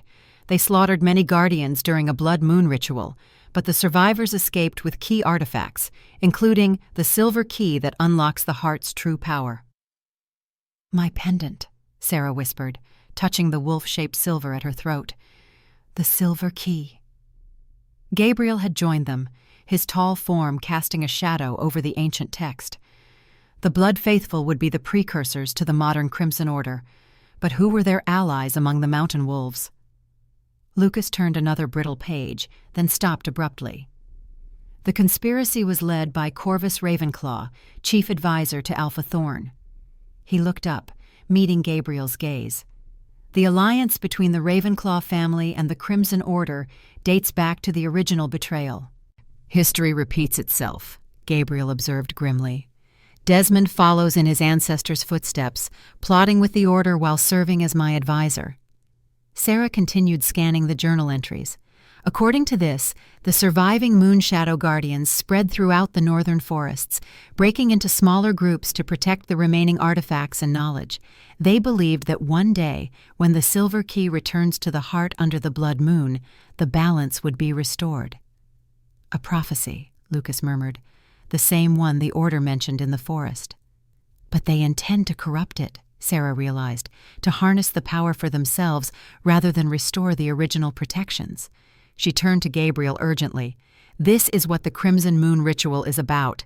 They don't just want my pendant, they want to use it at the heart during the blood moon to claim its power permanently." Gabriel's expression was thunderous. And Desmond has been their inside man, positioning himself and his family to assist when the time came. He closed the journal carefully, which explains why the council meeting was called today, with unusual insistence on your presence. "A trap?" Lucas suggested. "Possibly," Gabriel agreed, "or a distraction while they make other preparations." He checked the position of the sun through the tower window. "We're expected at the council chamber in minutes, too late to avoid it without raising suspicions." "Then we go," Sarah said decisively, "but armed with knowledge they don't realize we possess."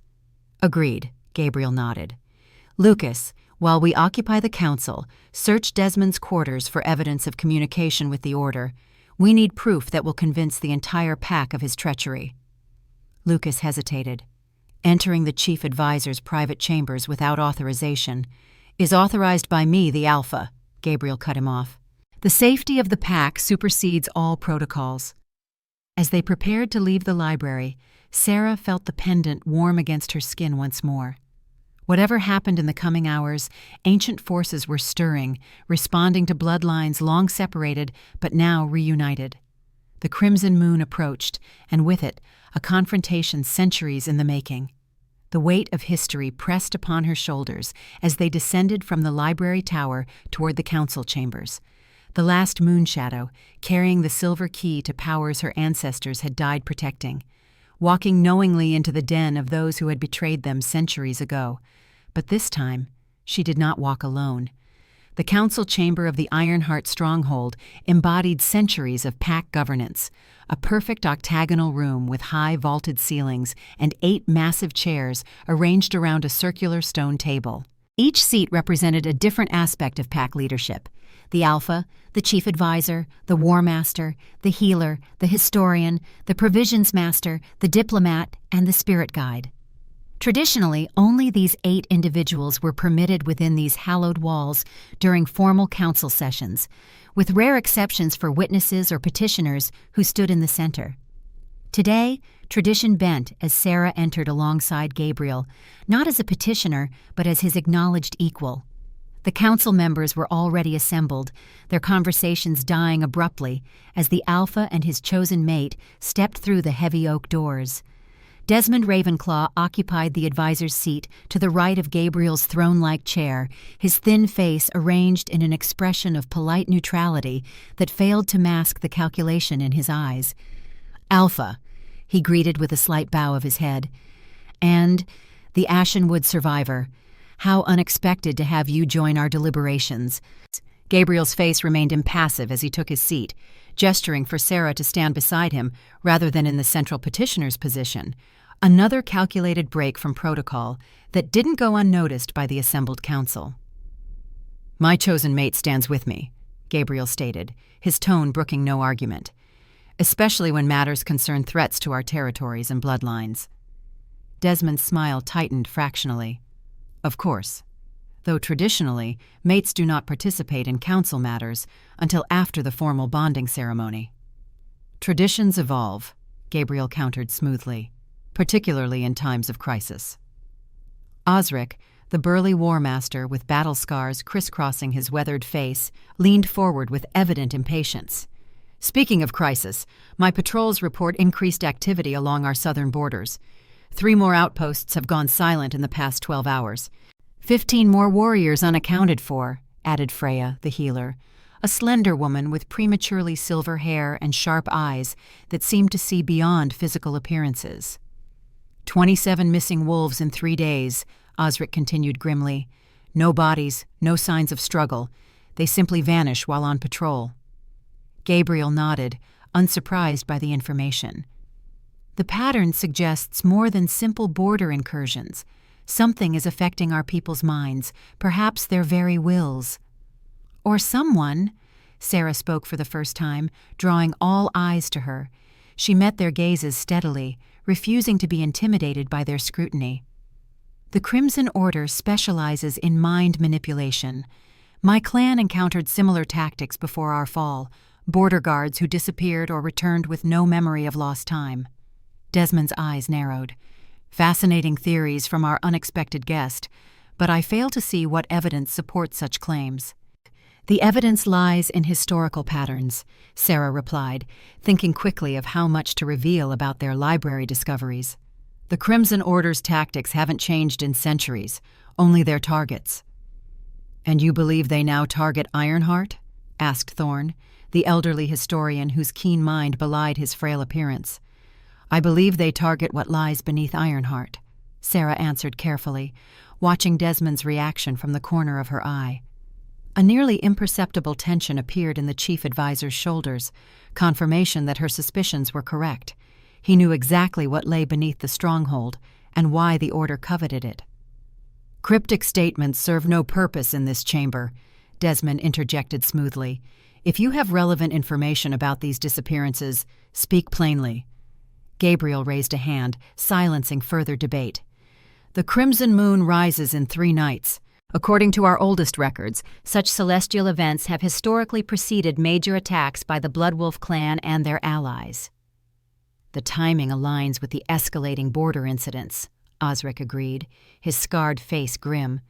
"We should mobilize the entire warrior cadre, establish defensive positions along all vulnerable approaches."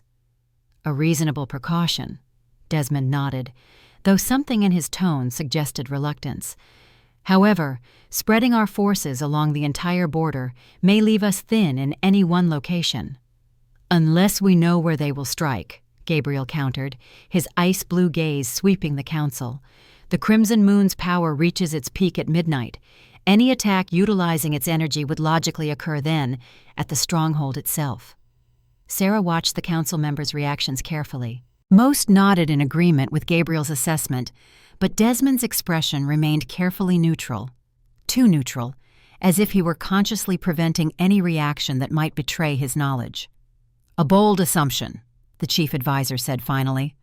"What evidence suggests they would target the stronghold rather than our outlying settlements?"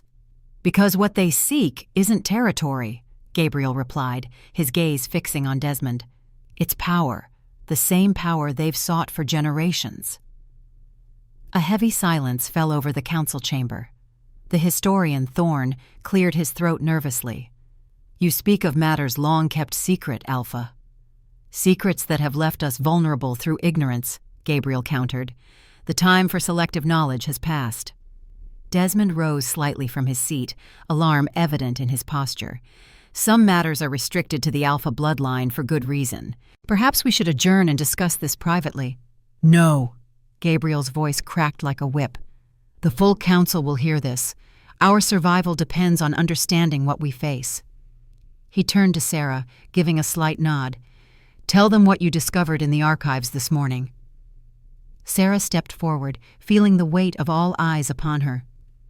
"The Moonshadow clan, my ancestors, were the original guardians of what you call the Heart of the Moon. They maintained protective barriers around the Moonstone deposit to prevent its raw power from corrupting those who lived above it." Murmurs of surprise rippled through the council, all except Desmond, whose face had gone very still. 3 centuries ago," Sarah continued, "a group called the Blood Faithful, precursors to the modern Crimson Order, conspired with wolves within the mountain stronghold to seize control of the heart. They slaughtered many guardians during a blood moon ritual, but some escaped, taking with them key artifacts needed to fully harness the heart's power." "This is ancient history," Desmond interrupted, his voice tight with barely controlled emotion. "What relevance does it hold to our current situation?" "The conspirators who aided the Blood Faithful," Sarah answered, her eyes locking with his, "were led by Corvus Ravenclaw, chief advisor to the Alpha of that time." The council chamber erupted in shocked exclamations. Osric's hand moved instinctively to the hilt of his sword, while Freya's eyes widened in understanding. "You accuse my bloodline of treachery?" Desmond snarled, his composure finally cracking. "Based on moldering texts and convenient interpretations?" "The patterns repeat," Gabriel said quietly. "The Crimson Order approaches once more during a blood moon. Border wolves disappear without trace, and the Ravenclaw bloodline stands in a position of influence and access." Desmond's face flushed with anger. "This is absurd! My family has served the Ironheart loyally for generations. I demand you retract these baseless accusations or provide concrete evidence of wrongdoing." "The council deserves the truth," Gabriel countered, rising from his seat to face his chief advisor directly. "Did you or did you not meet with representatives of the Crimson Order in recent months?" "Of course not." Desmond's denial came too quickly, his eyes darting briefly toward the doors as if calculating an escape route. "And your daughter?" Gabriel pressed. "Has Victoria maintained any contacts outside the pack that you failed to report?" Desmond's expression faltered momentarily before hardening into defiance. "My daughter's social connections are not council business.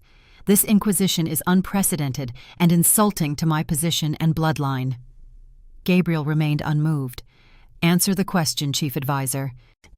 Before Desmond could respond, the council chamber doors burst open. Lucas strode in, his expression grim, clutching several scrolls and a small object wrapped in crimson cloth. "Forgive the interruption," he announced formally, though his eyes conveyed urgency to Gabriel. "I've discovered information critical to the council's deliberations." Desmond's face drained of color as he recognized the scrolls in Lucas's hands. "You dare invade my private quarters?" he hissed. "This violation of protocol was authorized by the Alpha." Gabriel cut him off, nodding for Lucas to continue. Lucas approached the circular table, unrolling the first scroll for all to see. Correspondence between Desmond Ravenclaw and an individual identified only as the Emissary. It details arrangements for secret meetings, exchanges of information about Ironheart defenses, and specific references to preparations for the coming Crimson Moon. The council members leaned forward, examining the damning evidence. Osric's face darkened with fury, while Thorne shook his head in disbelief. "Forgeries!" Desmond spat, but his voice lacked conviction. Lucas unwrapped the crimson cloth, revealing a medallion bearing the symbol of a blood-red moon with a silver dagger piercing its center. "This was hidden beneath the floorboards in your chambers, the medallion of a high-ranking member of the Crimson Order." A heavy silence fell over the chamber as the evidence of Desmond's treachery became undeniable. The chief advisor's eyes darted from face to face, finding no allies among his fellow council members. "You don't understand," he said finally, his voice taking on a desperate edge. "The Order offered knowledge, power beyond your imagination. They seek to restore what was lost, not destroy it." "By betraying your pack? Your Alpha?" Osric growled, half rising from his seat. Desmond's expression hardened. "My loyalty is to the future of our kind, not to outdated traditions or bloodline politics." His gaze shifted to Sarah, contempt evident in his features. "You think you understand the power beneath this mountain? The Moonshadow clan were fools, limiting access to the heart's true potential out of fear and superstition. They were protecting everyone from corruption and madness," Sarah countered. "The same affliction that has poisoned your bloodline for generations, just as it has damaged the Ironheart line through the curse."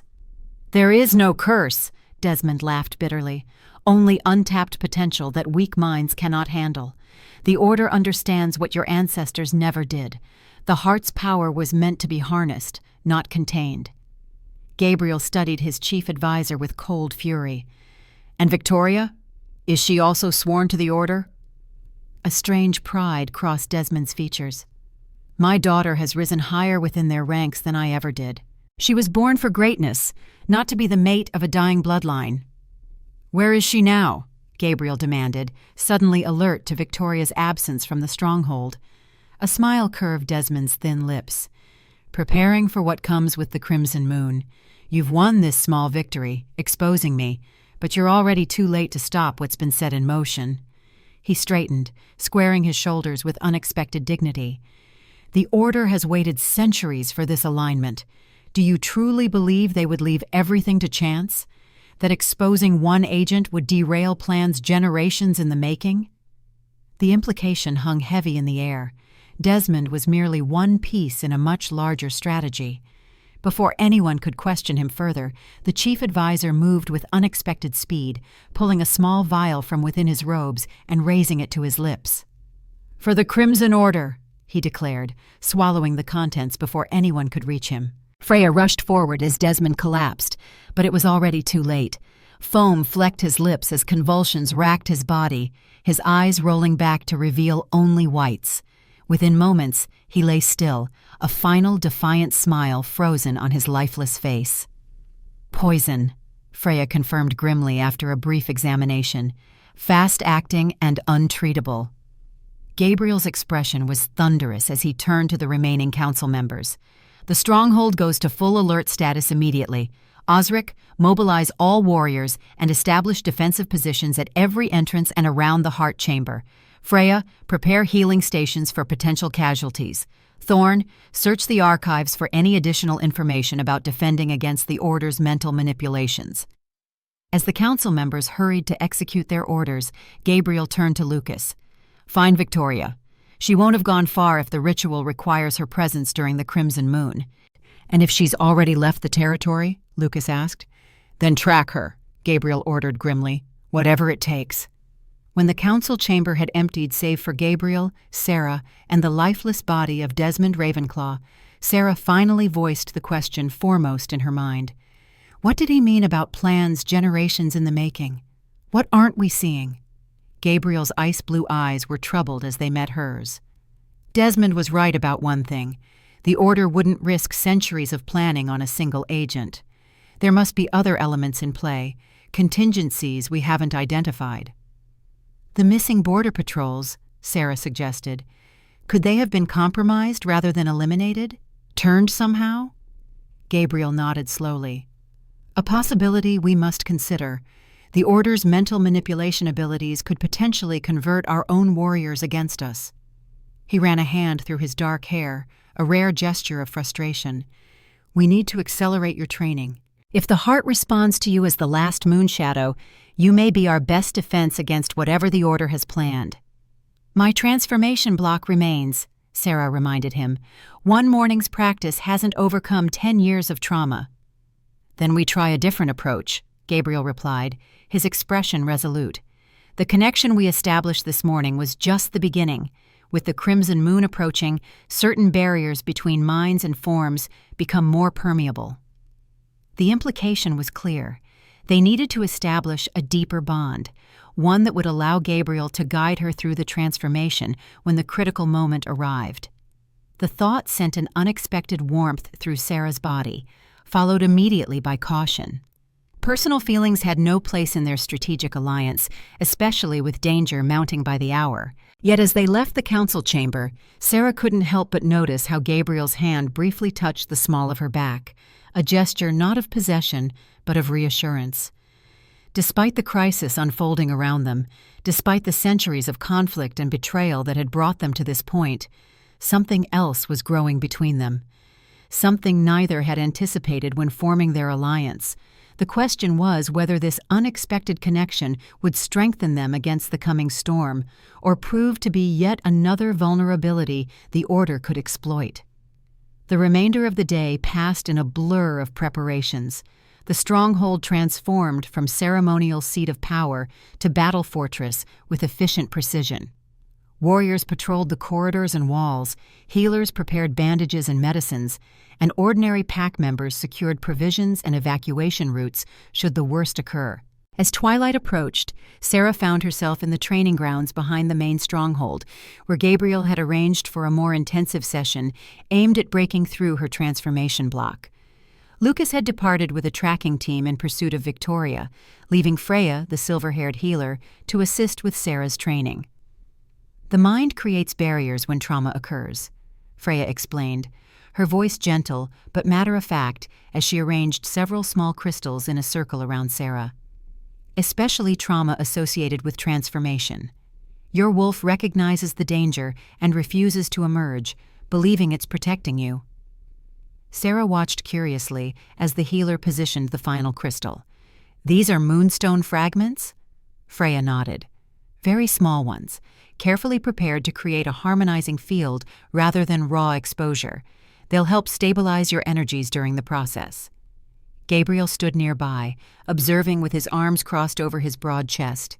The technique combines Freya's healing expertise with the mental connection I can establish. In essence, I'll guide your consciousness while she supports your physical form. It's not without risk, Freya cautioned.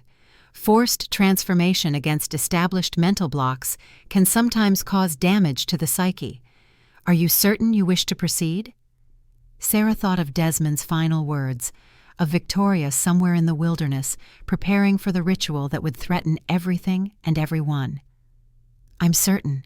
Whatever the risk, it's less than the cost of failure. Freya nodded with approval. Remove your pendant. It will interfere with the balancing field. Once again, Sarah lifted the silver wolf from around her neck, feeling that strange vulnerability as the familiar weight disappeared. Gabriel took it carefully, placing it on a stone bench outside the crystal circle. Sit, Freya instructed, indicating the center of the arrangement. Cross-legged, hands resting on your knees, palms up. As Sarah complied, Gabriel knelt directly in front of her, mirroring her position. The setting sun cast his features in amber light, softening the habitual severity of his expression. I will establish the connection first, he explained, his deep voice dropping to a near-hypnotic cadence. When you feel my presence in your mind, don't fight it. Imagine opening a door and allowing me to step through. Sarah nodded, taking a deep breath to center herself as Gabriel placed his hands over hers, palms down but not quite touching. Freya began to hum a low, rhythmic tone that seemed to resonate with the crystals surrounding them. Close your eyes, Gabriel instructed softly. Focus on my voice, on the point where our energies meet. Sarah allowed her eyes to close, immediately becoming more aware of the warmth emanating from Gabriel's hands hovering above hers. The crystals began to emit a faint blue glow, visible even through her closed eyelids, creating a cocoon of energy around them. Your mind has walls, Gabriel's voice continued, seeming to come from both outside and inside her consciousness simultaneously. Necessary protections built over years of survival. I don't ask you to tear them down completely, only to create a doorway, a controlled access point. Sarah visualized her mental defenses as he described them, high stone walls surrounding her innermost self, protection that had served her well through years of isolation and danger. Following his guidance, she imagined a sturdy wooden door appearing in the wall, closed but not locked. I stand at this door now, Gabriel's voice whispered directly into her mind, the sensation both intimate and startling. Will you allow me entry? With conscious effort, Sarah visualized herself opening the door, permitting a controlled connection between their minds. The moment she did, Gabriel's presence flowed into her consciousness, not invasive or dominating, but supportive, like a steadying hand extended to someone learning to walk on uneven ground. Good, his voice approved, both aloud and within her mind. Now we approach the block together. With Gabriel's presence guiding her, Sarah turned her awareness inward, toward the frozen part of herself that had refused transformation for a decade. In her mind's eye, it appeared as a chamber of ice, her inner wolf trapped within, preserved but inaccessible. This is the trauma prison, Gabriel observed, his mental voice gentle with understanding. Your mind froze your wolf to protect it from the silver weapons, from the pain of that night. How do I free it? Sarah asked, her voice sounding distant to her own ears. Not through force, Gabriel replied. Through acceptance. The ice exists because part of you believes transformation equals death. We must show that part another truth. With delicate precision, Gabriel began sharing memories from his own experiences. The freedom of running through moonlit forests in wolf form, the heightened senses that transform the world into a symphony of scents and sounds, the pure joy of moving as nature intended. Not just the physical sensations, but the emotional liberation that came with embracing both aspects of their dual nature. As these positive associations flowed between them, Sarah felt a warming sensation spreading through her frozen mental landscape. Small cracks appeared in the ice chamber, thin rivulets of water beginning to trickle down its walls. The physical transformation begins, Freya's voice came from what seemed a great distance. Heartbeat elevated, skin temperature rising. Sarah barely registered the healer's words, so focused was she on the mental journey. The ice continued to melt as Gabriel guided her deeper, past the traumatic memories that had created the blockage. "Your wolf was never your enemy," Gabriel's mental voice assured her. "It is your strength, your heritage, your birthright. The moonshadow gift flows through your blood, unbroken despite all attempts to end your line." The ice chamber walls thinned further, becoming transparent enough that Sarah could clearly see her wolf within, silver-white fur matching her human hair, storm-gray eyes gazing back at her with ancient wisdom and patient waiting. Not trapped, she realized suddenly, but preserved, protected until it was safe to emerge once more. "She's beautiful," Gabriel's mental voice murmured with genuine awe. "A true moon-shadow wolf." The last of the ice melted away as Sarah extended her consciousness toward her waiting wolf. The moment they connected, energy surged through her physical body, bones shifting, muscles elongating, senses sharpening with breathtaking intensity. "The transformation progresses," Freya reported, her professional tone unable to completely mask her amazement. "Extraordinary control for a first reconnection." Sarah felt Gabriel's steady presence supporting her through each phase of the change, his mental guidance preventing the panic that might have otherwise overwhelmed her. Unlike the violent, painful transformations depicted in human legends, this felt like returning to a form her body remembered, had always known. When the transformation completed, Sarah opened her eyes to a transformed world. Colors had muted, but scents and sounds had exploded into vivid detail. She could hear heartbeats, distinguish individual scents, sense the subtle energy fields emanating from the crystals surrounding them. Gabriel had shifted as well, his massive black wolf form sitting before her, ice-blue eyes still recognizably his despite the altered face. His mental voice resonated with satisfaction and pride. "You've done it. The block is broken." Sarah rose to all fours, feeling the power and grace of her wolf body, smaller than Gabriel's but perfectly proportioned, her silver-white fur catching the last rays of sunset with an almost luminous quality. "How do you feel?" Freya asked, remaining carefully still as she observed the two wolves. Sarah couldn't respond verbally in this form, but she projected her emotions through the mental link to Gabriel, exhilaration, relief, and a deep sense of homecoming. For the first time in 10 years, she felt whole, both aspects of her nature in harmony rather than conflict. "She's integrating perfectly," Gabriel translated for Freya's benefit. "The trauma block has dissolved." The healer nodded with satisfaction. "Excellent. I suggest you maintain this form for at least an hour to fully reestablish the neural pathways. Perhaps a run to strengthen the connection?"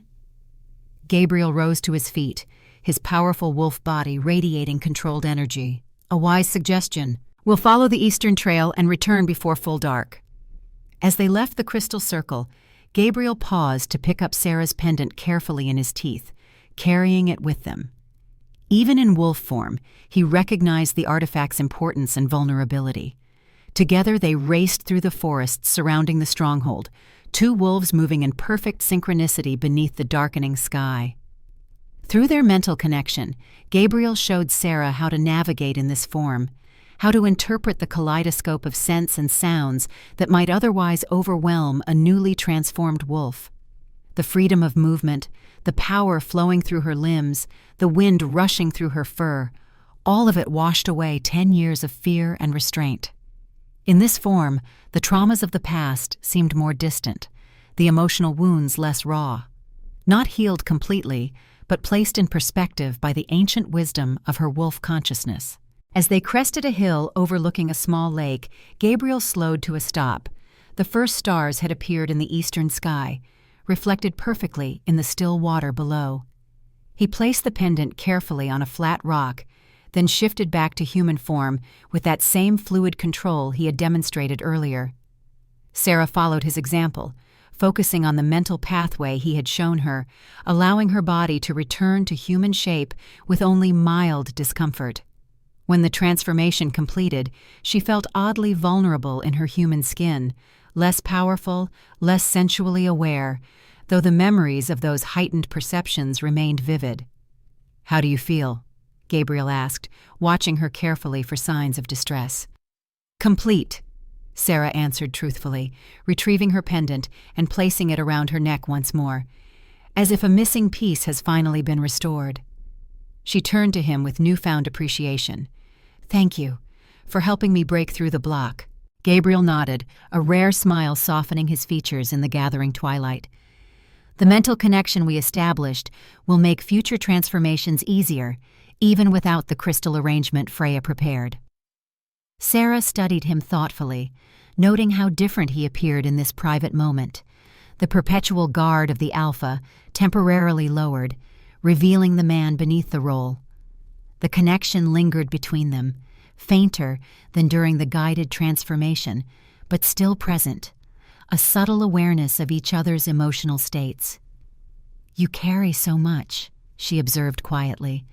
"The weight of your pack, the curse of your bloodline, the threat of enemies both known and hidden. Do you ever wish for a different life?" Gabriel turned his gaze toward the distant mountains, considering her question with characteristic thoroughness. "I was born to this responsibility," he said finally. "To wish for different circumstances would be to wish myself a different person entirely." He glanced back at her. "Do you wish your bloodline were other than Moonshadow? That you had been born to a simpler heritage?" Sarah touched her pendant, feeling its familiar warmth. "Before today, perhaps, but now—" She shook her head. "Now I understand that what I thought was a burden is actually a gift. My ancestors preserved knowledge that might save us all." "If we can decipher it in time," Gabriel added soberly, the brief moment of relaxation giving way to the reality of their situation. "The crimson moon rises tomorrow night. Whatever Victoria and the Order have planned will reach its culmination then." As if summoned by his words, a howl echoed across the valley, a signal from the stronghold.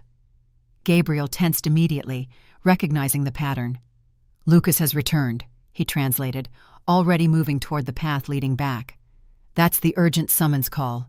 They raced back through the darkening forest, this time remaining in human form, though moving with the enhanced speed and agility their kind possessed.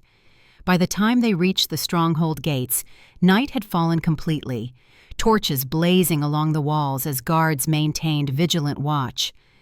Lucas awaited them in the main courtyard, his expression grim, his clothing torn and bloodied along one arm. "What happened?" Gabriel demanded, noting his cousin's injury. "We tracked Victoria to a cave system near the western ridge," Lucas reported, wincing slightly as he shifted his wounded arm. "She wasn't alone. At least 20 warriors in crimson robes were gathered there, along with—" He hesitated, his expression troubled. "Along with what?" Sarah pressed. "Our missing border patrols," Lucas continued reluctantly, "but changed somehow. Their eyes were vacant, movements mechanical. When they spotted us, they attacked without hesitation or recognition, even of their own pack members." "Mind control," Sarah murmured, remembering the legends of the Crimson Order's abilities. "They've converted our own warriors." Gabriel's expression darkened. "Casualties?" "3 wounded, none fatal," Lucas answered. "We retreated rather than harm our own people. But Victoria saw me before we withdrew. She said to deliver a message." His eyes shifted to Sarah. She said, "Tell the last Moonshadow that history repeats, but this time there will be no survivors. What began with her mother's blood will end with hers under the crimson moon." Sarah felt a cold weight settle in her stomach. "She was there that night, at the massacre of my clan." "Not just present," Lucas added grimly. "According to what I overheard, the Ravenclaw family has been working with the Order for generations. Victoria was being groomed since childhood for her role in the coming ritual." Gabriel's face had become a mask of controlled fury. "How many converted warriors did you estimate?" "At least 40 that I saw," Lucas replied. "Combined with the Order members, they form a significant force, and they were preparing to move when we were discovered." "Here?" Gabriel questioned sharply. Lucas shook his head. "That's the strange part. They were moving equipment deeper into the cave system, away from the stronghold. Victoria mentioned something called the ancient entrance that would bypass the surface defenses. Sarah and Gabriel exchanged alarmed glances as understanding dawned simultaneously. The heart chamber has another entrance, Sarah realized, one my ancestors would have known about. One that may not appear on any Ironheart maps, Gabriel concluded grimly. They intend to access the heart directly during the Crimson Moon, bypassing our defenses entirely. Lucas nodded solemnly. They move at dawn. Victoria was explicit about the timing. They need daylight to navigate the underground passages, reaching the heart by nightfall when the Crimson Moon rises. Gabriel turned to Sarah, his expression resolute. We need to find that entrance before they reach it. The archives might contain references, even if the exact location isn't mapped. I'll organize search parties for the western caves, Lucas offered. No, Gabriel countermanded. We need every able warrior here, preparing the stronghold's defenses. If they intend to split our forces by creating a diversion, we can't fall into their trap. Then how do we find the entrance? Lucas questioned. Sarah touched her pendant thoughtfully. My ancestors would have used this pathway regularly when they served as guardians. The knowledge might be stored within the pendant itself. She looked up at Gabriel.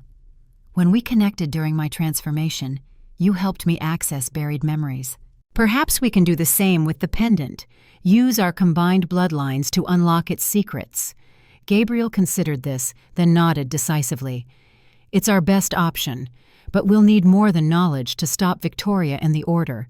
We need to understand exactly what ritual they plan to perform and how to counter it. Back to the archives, Sarah suggested. With what we know now about the Ravenclaw connection and the alternate entrance, we can search more specifically for historical accounts. I'll gather the council, Lucas offered. They should be informed of these developments. As Lucas departed to summon the remaining council members, Gabriel turned to Sarah, his ice-blue eyes reflecting the torchlight. Your transformation block is broken, but we've only begun to explore what you're capable of. If the legends about the Moonshadow clan are accurate, your abilities extend far beyond mere shape-shifting. Sarah met his gaze steadily, feeling the weight of centuries of heritage and responsibility settling upon her shoulders. Then let's discover what else I can do before the Crimson Moon rises.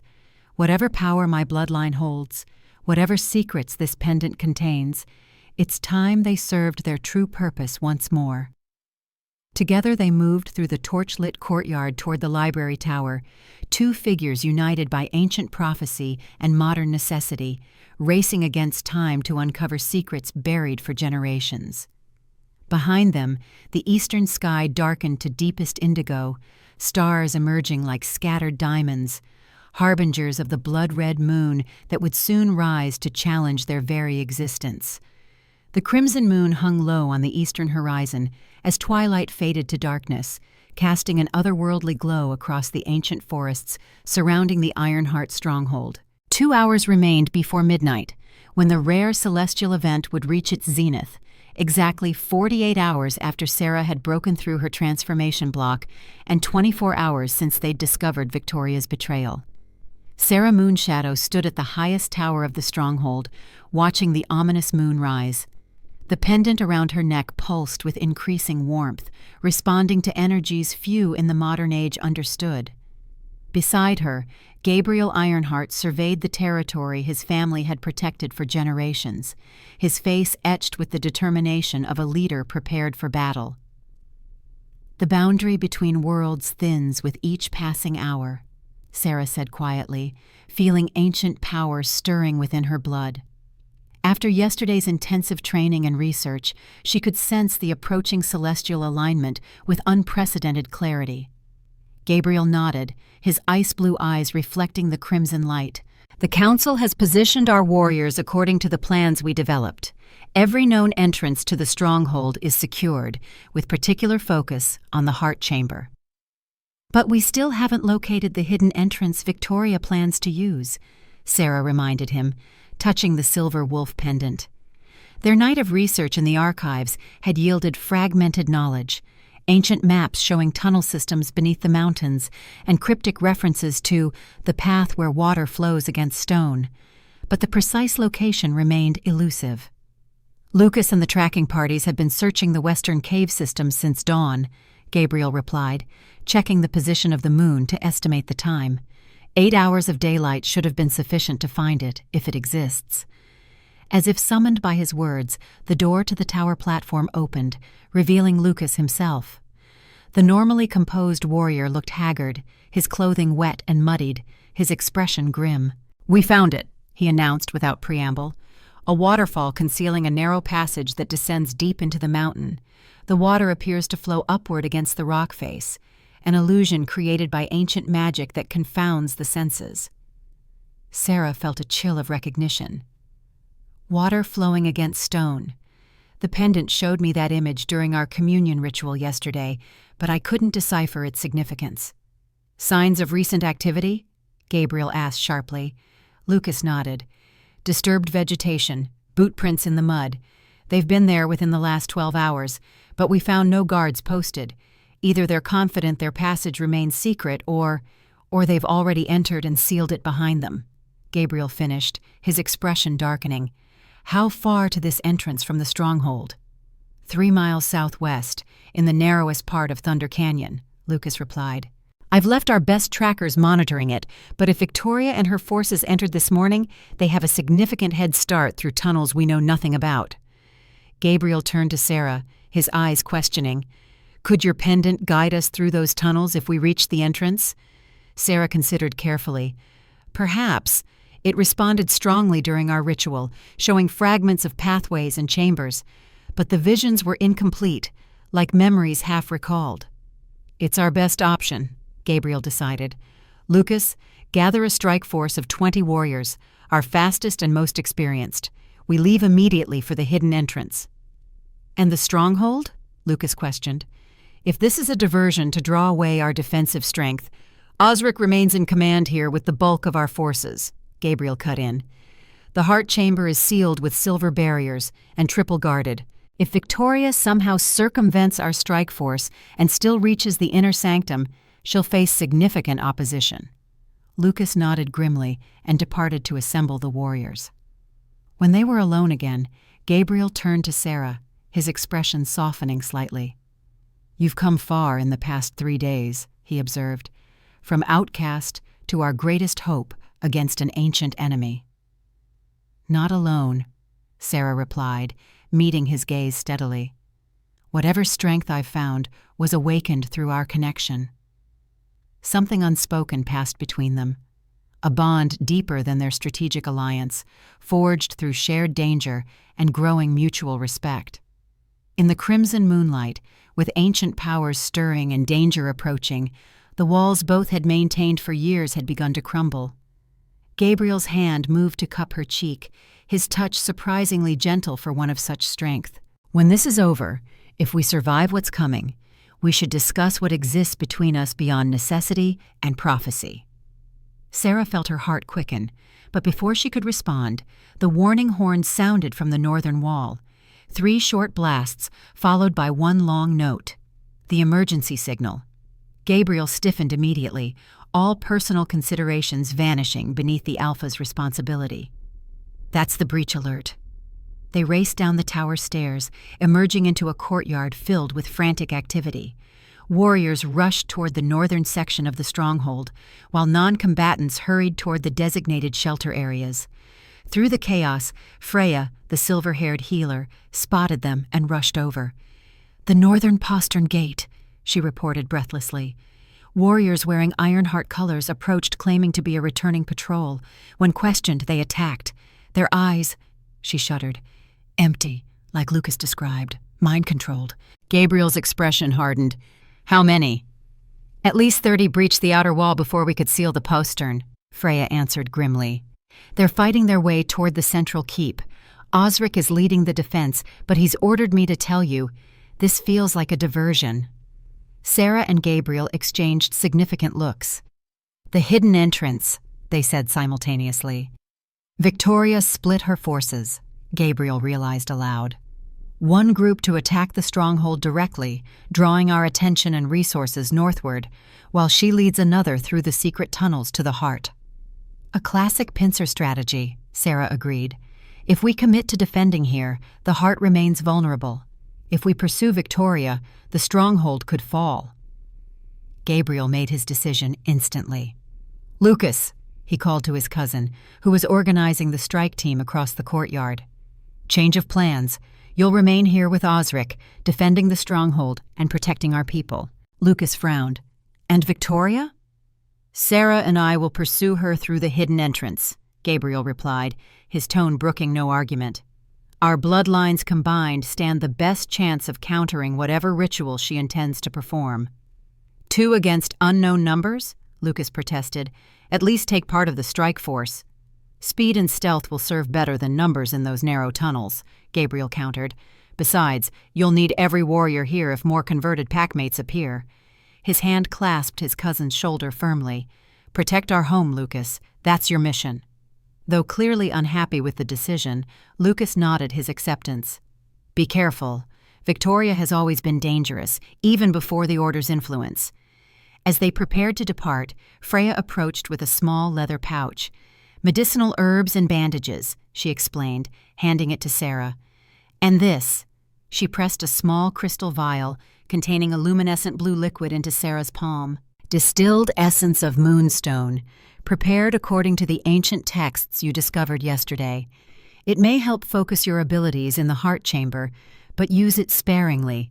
Raw power can overwhelm an unprepared mind." Sarah tucked the precious vial into an inner pocket, nodding her thanks to the healer. Within minutes, she and Gabriel had collected necessary supplies and slipped away from the stronghold through a concealed hunter's gate on the western wall, while the main battle continued to rage at the northern section. They moved through the darkening forest with supernatural speed, Gabriel leading the way with absolute confidence.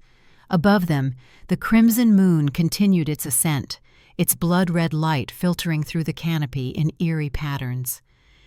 "We have less than 2 hours before the moon reaches its zenith," Gabriel noted as they ran, "when its power will peak for the ritual." "Do you think Victoria knows we've discovered her plan?" Sarah asked, keeping pace despite her smaller stature. "It doesn't matter," Gabriel replied grimly. "The Order has prepared for this moment for generations. They'll proceed regardless of our knowledge." They reached Thunder Canyon as the forest gave way to rocky terrain.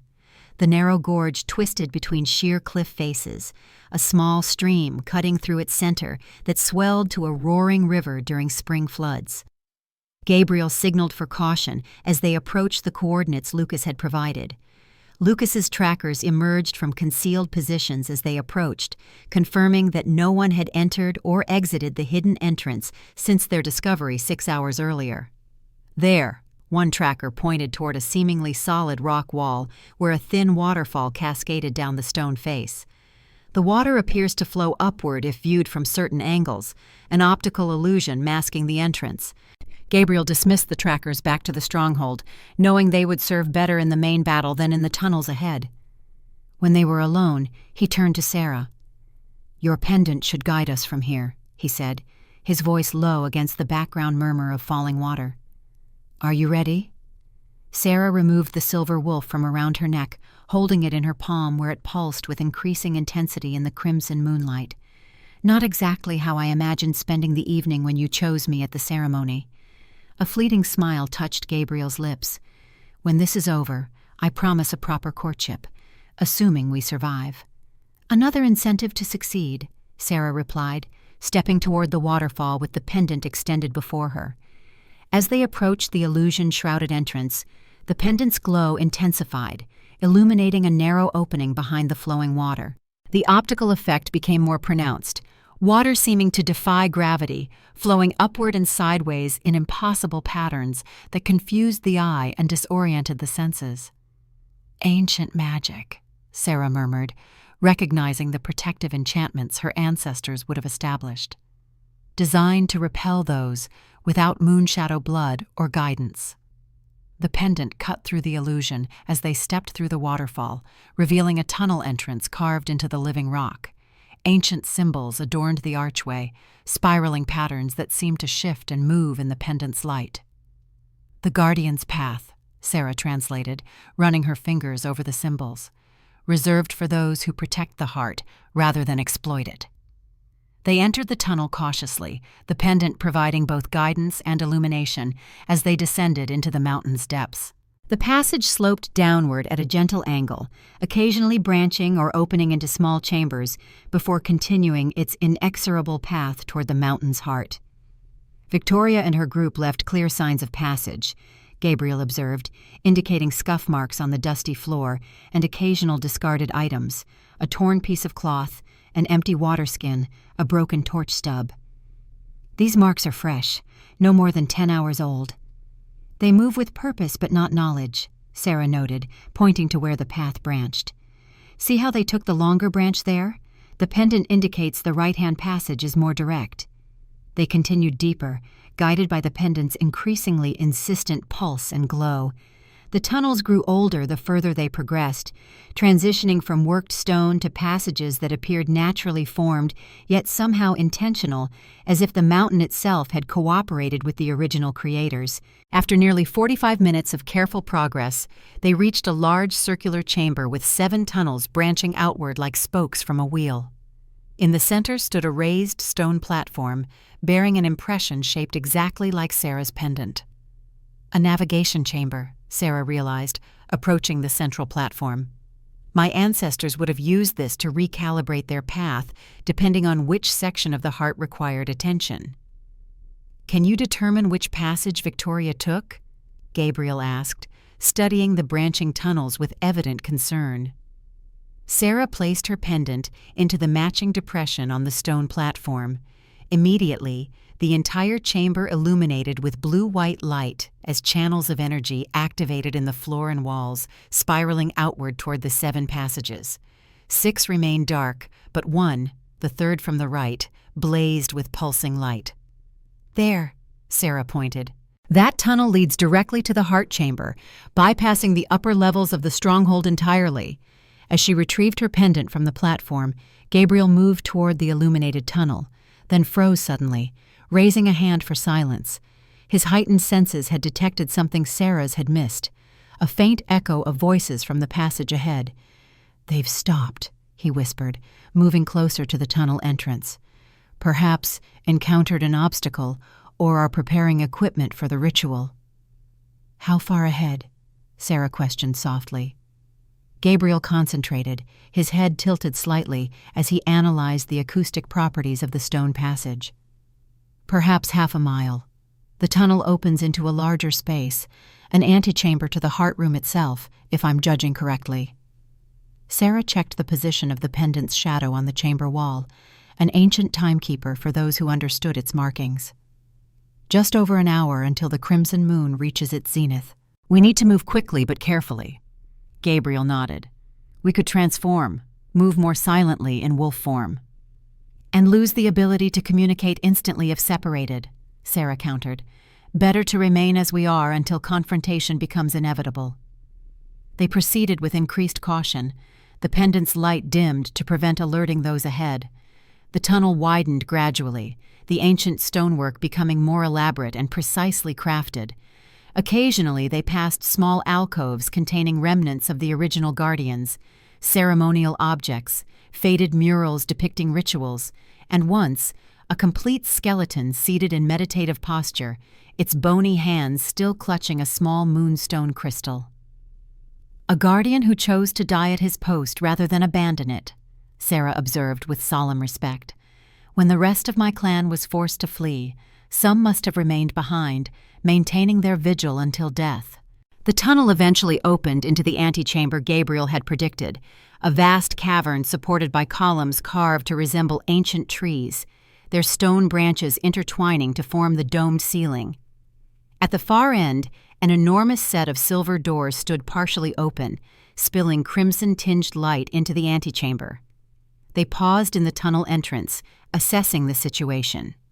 The chamber appeared empty, but equipment had clearly been abandoned in haste, packs containing supplies, unlit torches, even weapons. "They've already entered the heart chamber," Gabriel observed grimly, gesturing toward the silver doors. "The ritual has begun."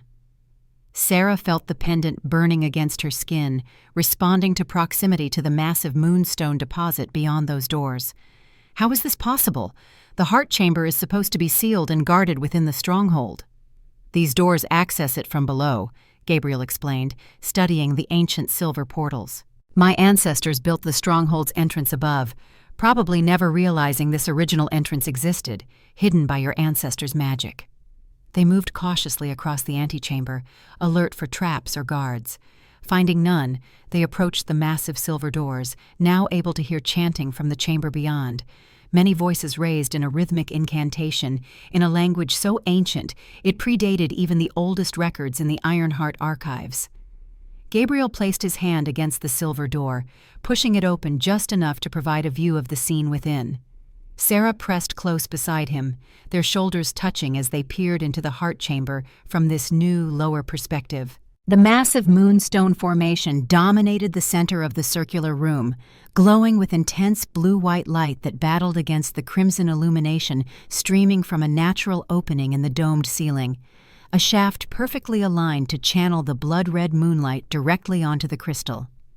Around the central formation stood at least 20 figures in crimson robes, their hoods drawn back to reveal faces transformed into something between human and wolf, partial shifts maintained through some unnatural means. Among them, Sarah recognized the vacant-eyed Ironheart warriors Lucas had described, standing in a second circle, their expressions blank and bodies unnaturally still. At the base of the crystal, directly in the beam of crimson moonlight, stood Victoria Ravenclaw. She had abandoned her elegant gowns for ritual attire, a crimson robe embroidered with silver runes that matched those on the chamber walls. In her hand, she held a ceremonial dagger, its blade seeming to absorb light rather than reflect it. "The athame of separation," Sarah whispered in horrified recognition, ancient knowledge surfacing through her bloodline memory. "Used in the original betrayal to sever the protective bonds my ancestors established." Victoria's voice rang out, cutting through the ritualistic chanting. "Blood calls to blood beneath the crimson moon," she proclaimed, raising the dark blade. "What was sundered shall be claimed anew." With deliberate ceremony, she drew the blade across her palm, allowing her blood to spill onto the base of the crystal. The moment the crimson droplets touched the moonstone, a discordant resonance filled the chamber, a sound like crystal striking crystal, amplified to painful intensity. The central formation's color began to change, crimson seeping through the blue-white glow like blood spreading through water. The chanting intensified as Victoria circled the crystal, trailing her bleeding hand across its surface, marking it with her bloodline. "We have to stop her before the corruption reaches the crystal's core," Sarah urged, the pendant at her throat now almost painfully hot against her skin. "Once that happens, the heart's power will be irreversibly tainted." Gabriel's expression was grim as he assessed their tactical position. 20 Order members, plus the controlled warriors, challenging odds. "When has that ever stopped you?" Sarah asked with the ghost of a smile. Gabriel returned the look with unexpected warmth despite the dire circumstances. "Never, especially not with the right partner beside me." His eyes shifted to tactical consideration. "I'll engage Victoria directly. Your priority is the crystal. Counteract whatever corruption she's initiating." "How?" Sarah questioned urgently. Gabriel reached into his tunic, withdrawing a small silver dagger. "My blood combined with yours, willingly given rather than taken, the opposite of what she attempts." His ice-blue eyes met hers with complete seriousness. "It's dangerous, combining our bloodlines fully under these conditions. The results are unpredictable." "More dangerous than letting the Order corrupt the heart?" Sarah countered. "Point taken," Gabriel acknowledged. With a swift motion, he pushed the silver doors wide open, no longer concerned with stealth. "Time to reclaim your ancestors' legacy." They burst into the heart chamber together, the element of surprise momentarily stunning the assembled Order members. Gabriel transformed mid-stride, his massive black wolf form crashing into the nearest crimson-robed figures, scattering them with the sheer force of his charge. Sarah maintained human form, knowing she would need manual dexterity for what was to come. She raced toward the central crystal, the pendant practically pulling her forward of its own volition, recognizing its larger counterpart. "Stop her!" Victoria shrieked as she realized what was happening. "The moon shadow must not reach the heart!" Several Order members broke from their ritual positions, lunging toward Sarah with inhuman speed. She ducked beneath the first attacker, using his momentum to send him crashing into a second. The third managed to grasp her arm, his partially transformed face contorted with rage. "The heart belongs to the Crimson Order," he snarled, claws extending toward her throat. Sarah's free hand went to her inner pocket, extracting Freya's crystal vial. With a swift motion, she smashed it against her attacker's chest. The concentrated moonstone essence shattered its container, splashing across his robes and skin. The effect was immediate and horrifying. The Order member convulsed as the raw essence contacted his corrupted energies, his partial transformation destabilizing.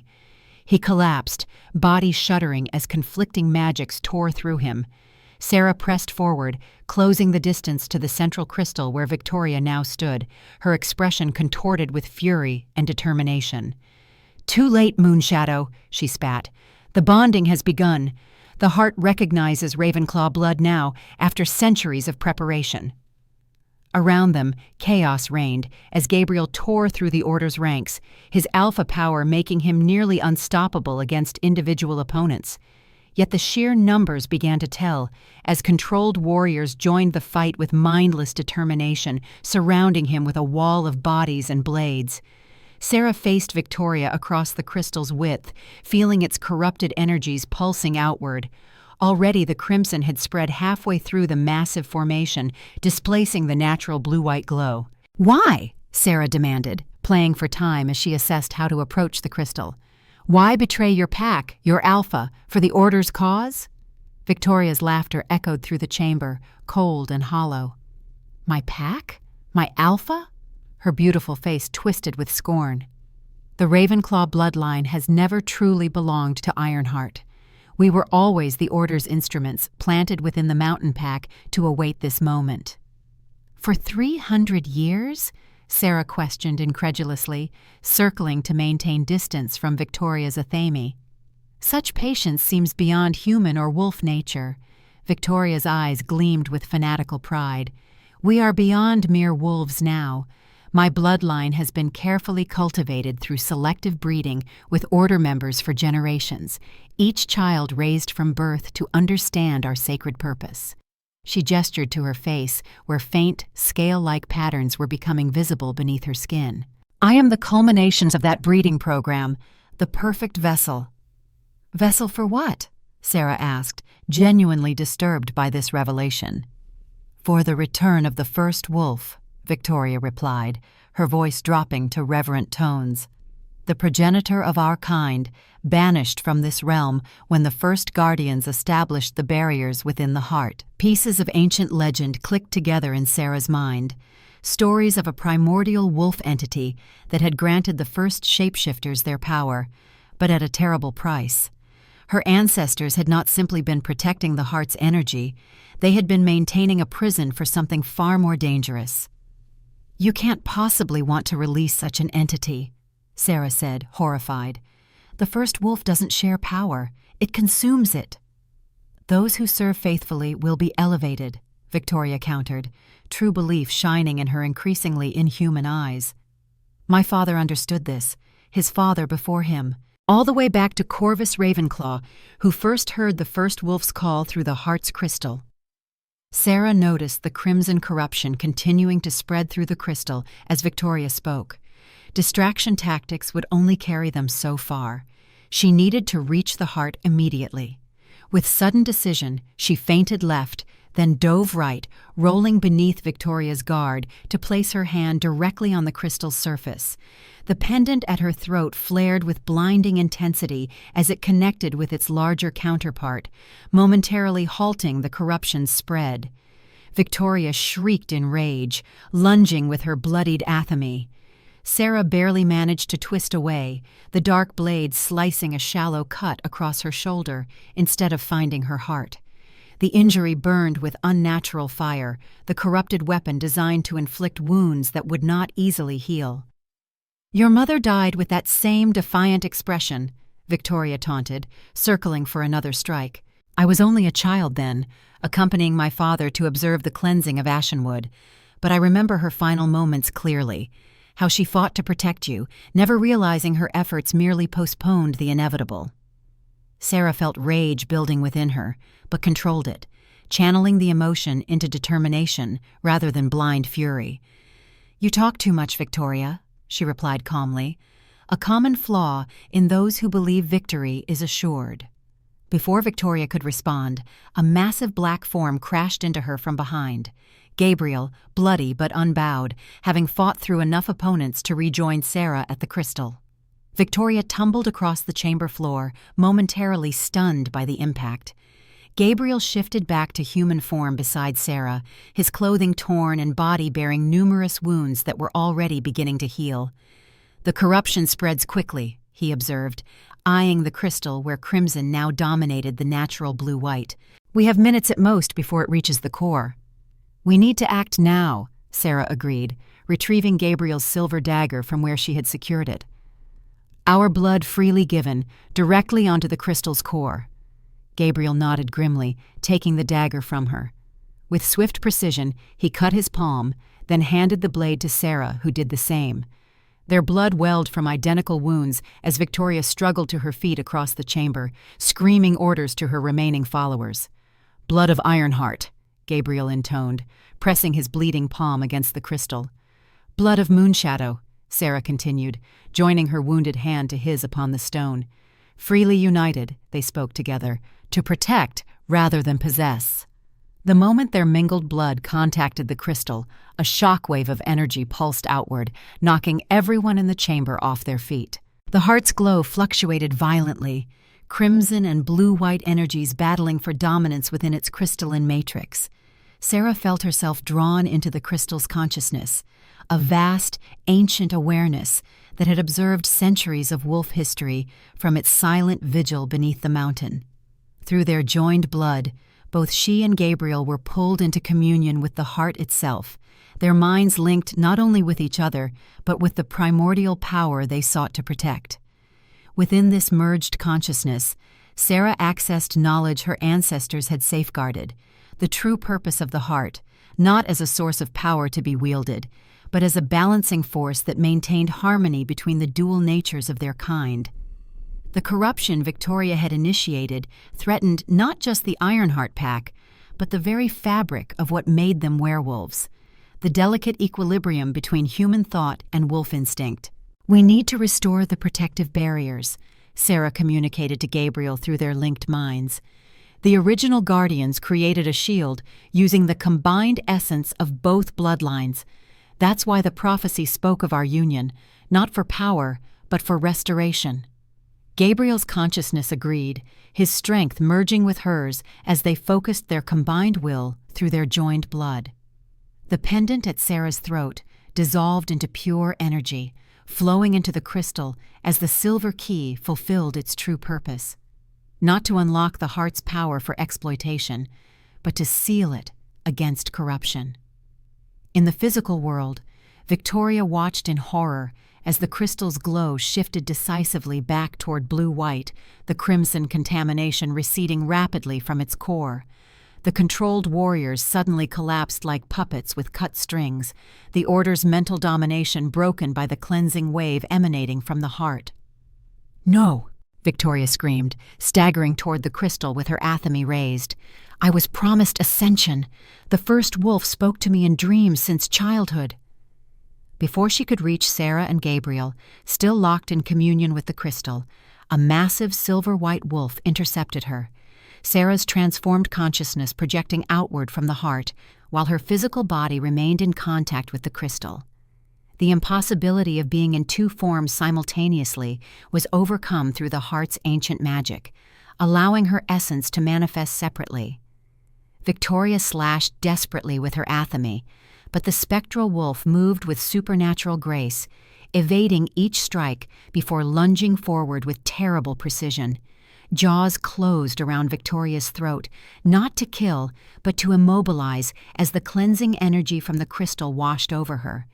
The crimson robe's enchantments shattered under this purifying wave, revealing the true extent of Victoria's corruption. Her beautiful face contorted as scales became visible beneath her skin, her eyes shifting to vertical slits, signs of power purchased through unholy sacrifices and corrupt rituals. "What have you done to yourself?" Sarah's projected wolf consciousness communicated directly into Victoria's mind. Images flooded between them.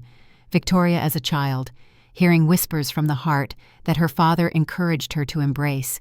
Years of secret rituals performed in hidden chambers beneath the Ravenclaw quarters, drinking potions made from diluted moonstone essence, her body and mind gradually reshaped to serve as the perfect vessel.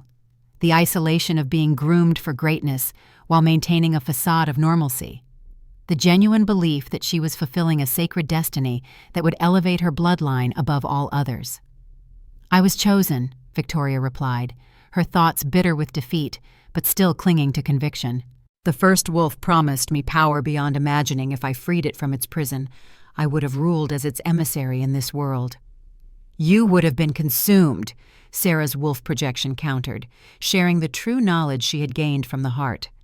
"The first wolf devours its vessels, using them to gain entry to our realm before discarding their empty husks."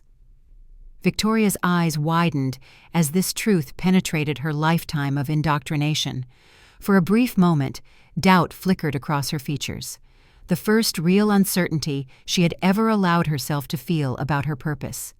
Then her expression hardened once more. Better to rule in glory for a moment than serve in mediocrity for a lifetime. With her remaining strength, Victoria raised the athame one final time, not to attack, but to turn the blade upon herself. "Blood calls to blood," she intoned, plunging the dark weapon into her own heart. "What is sundered shall return." Her body collapsed, dissolving into crimson mist that the crystal's purifying energy immediately dispersed.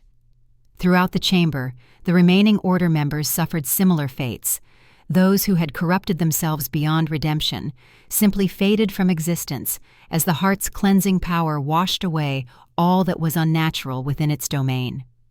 At the crystal's base, Sarah and Gabriel remained in deep communion, their joined blood completing the restoration of ancient barriers and protections.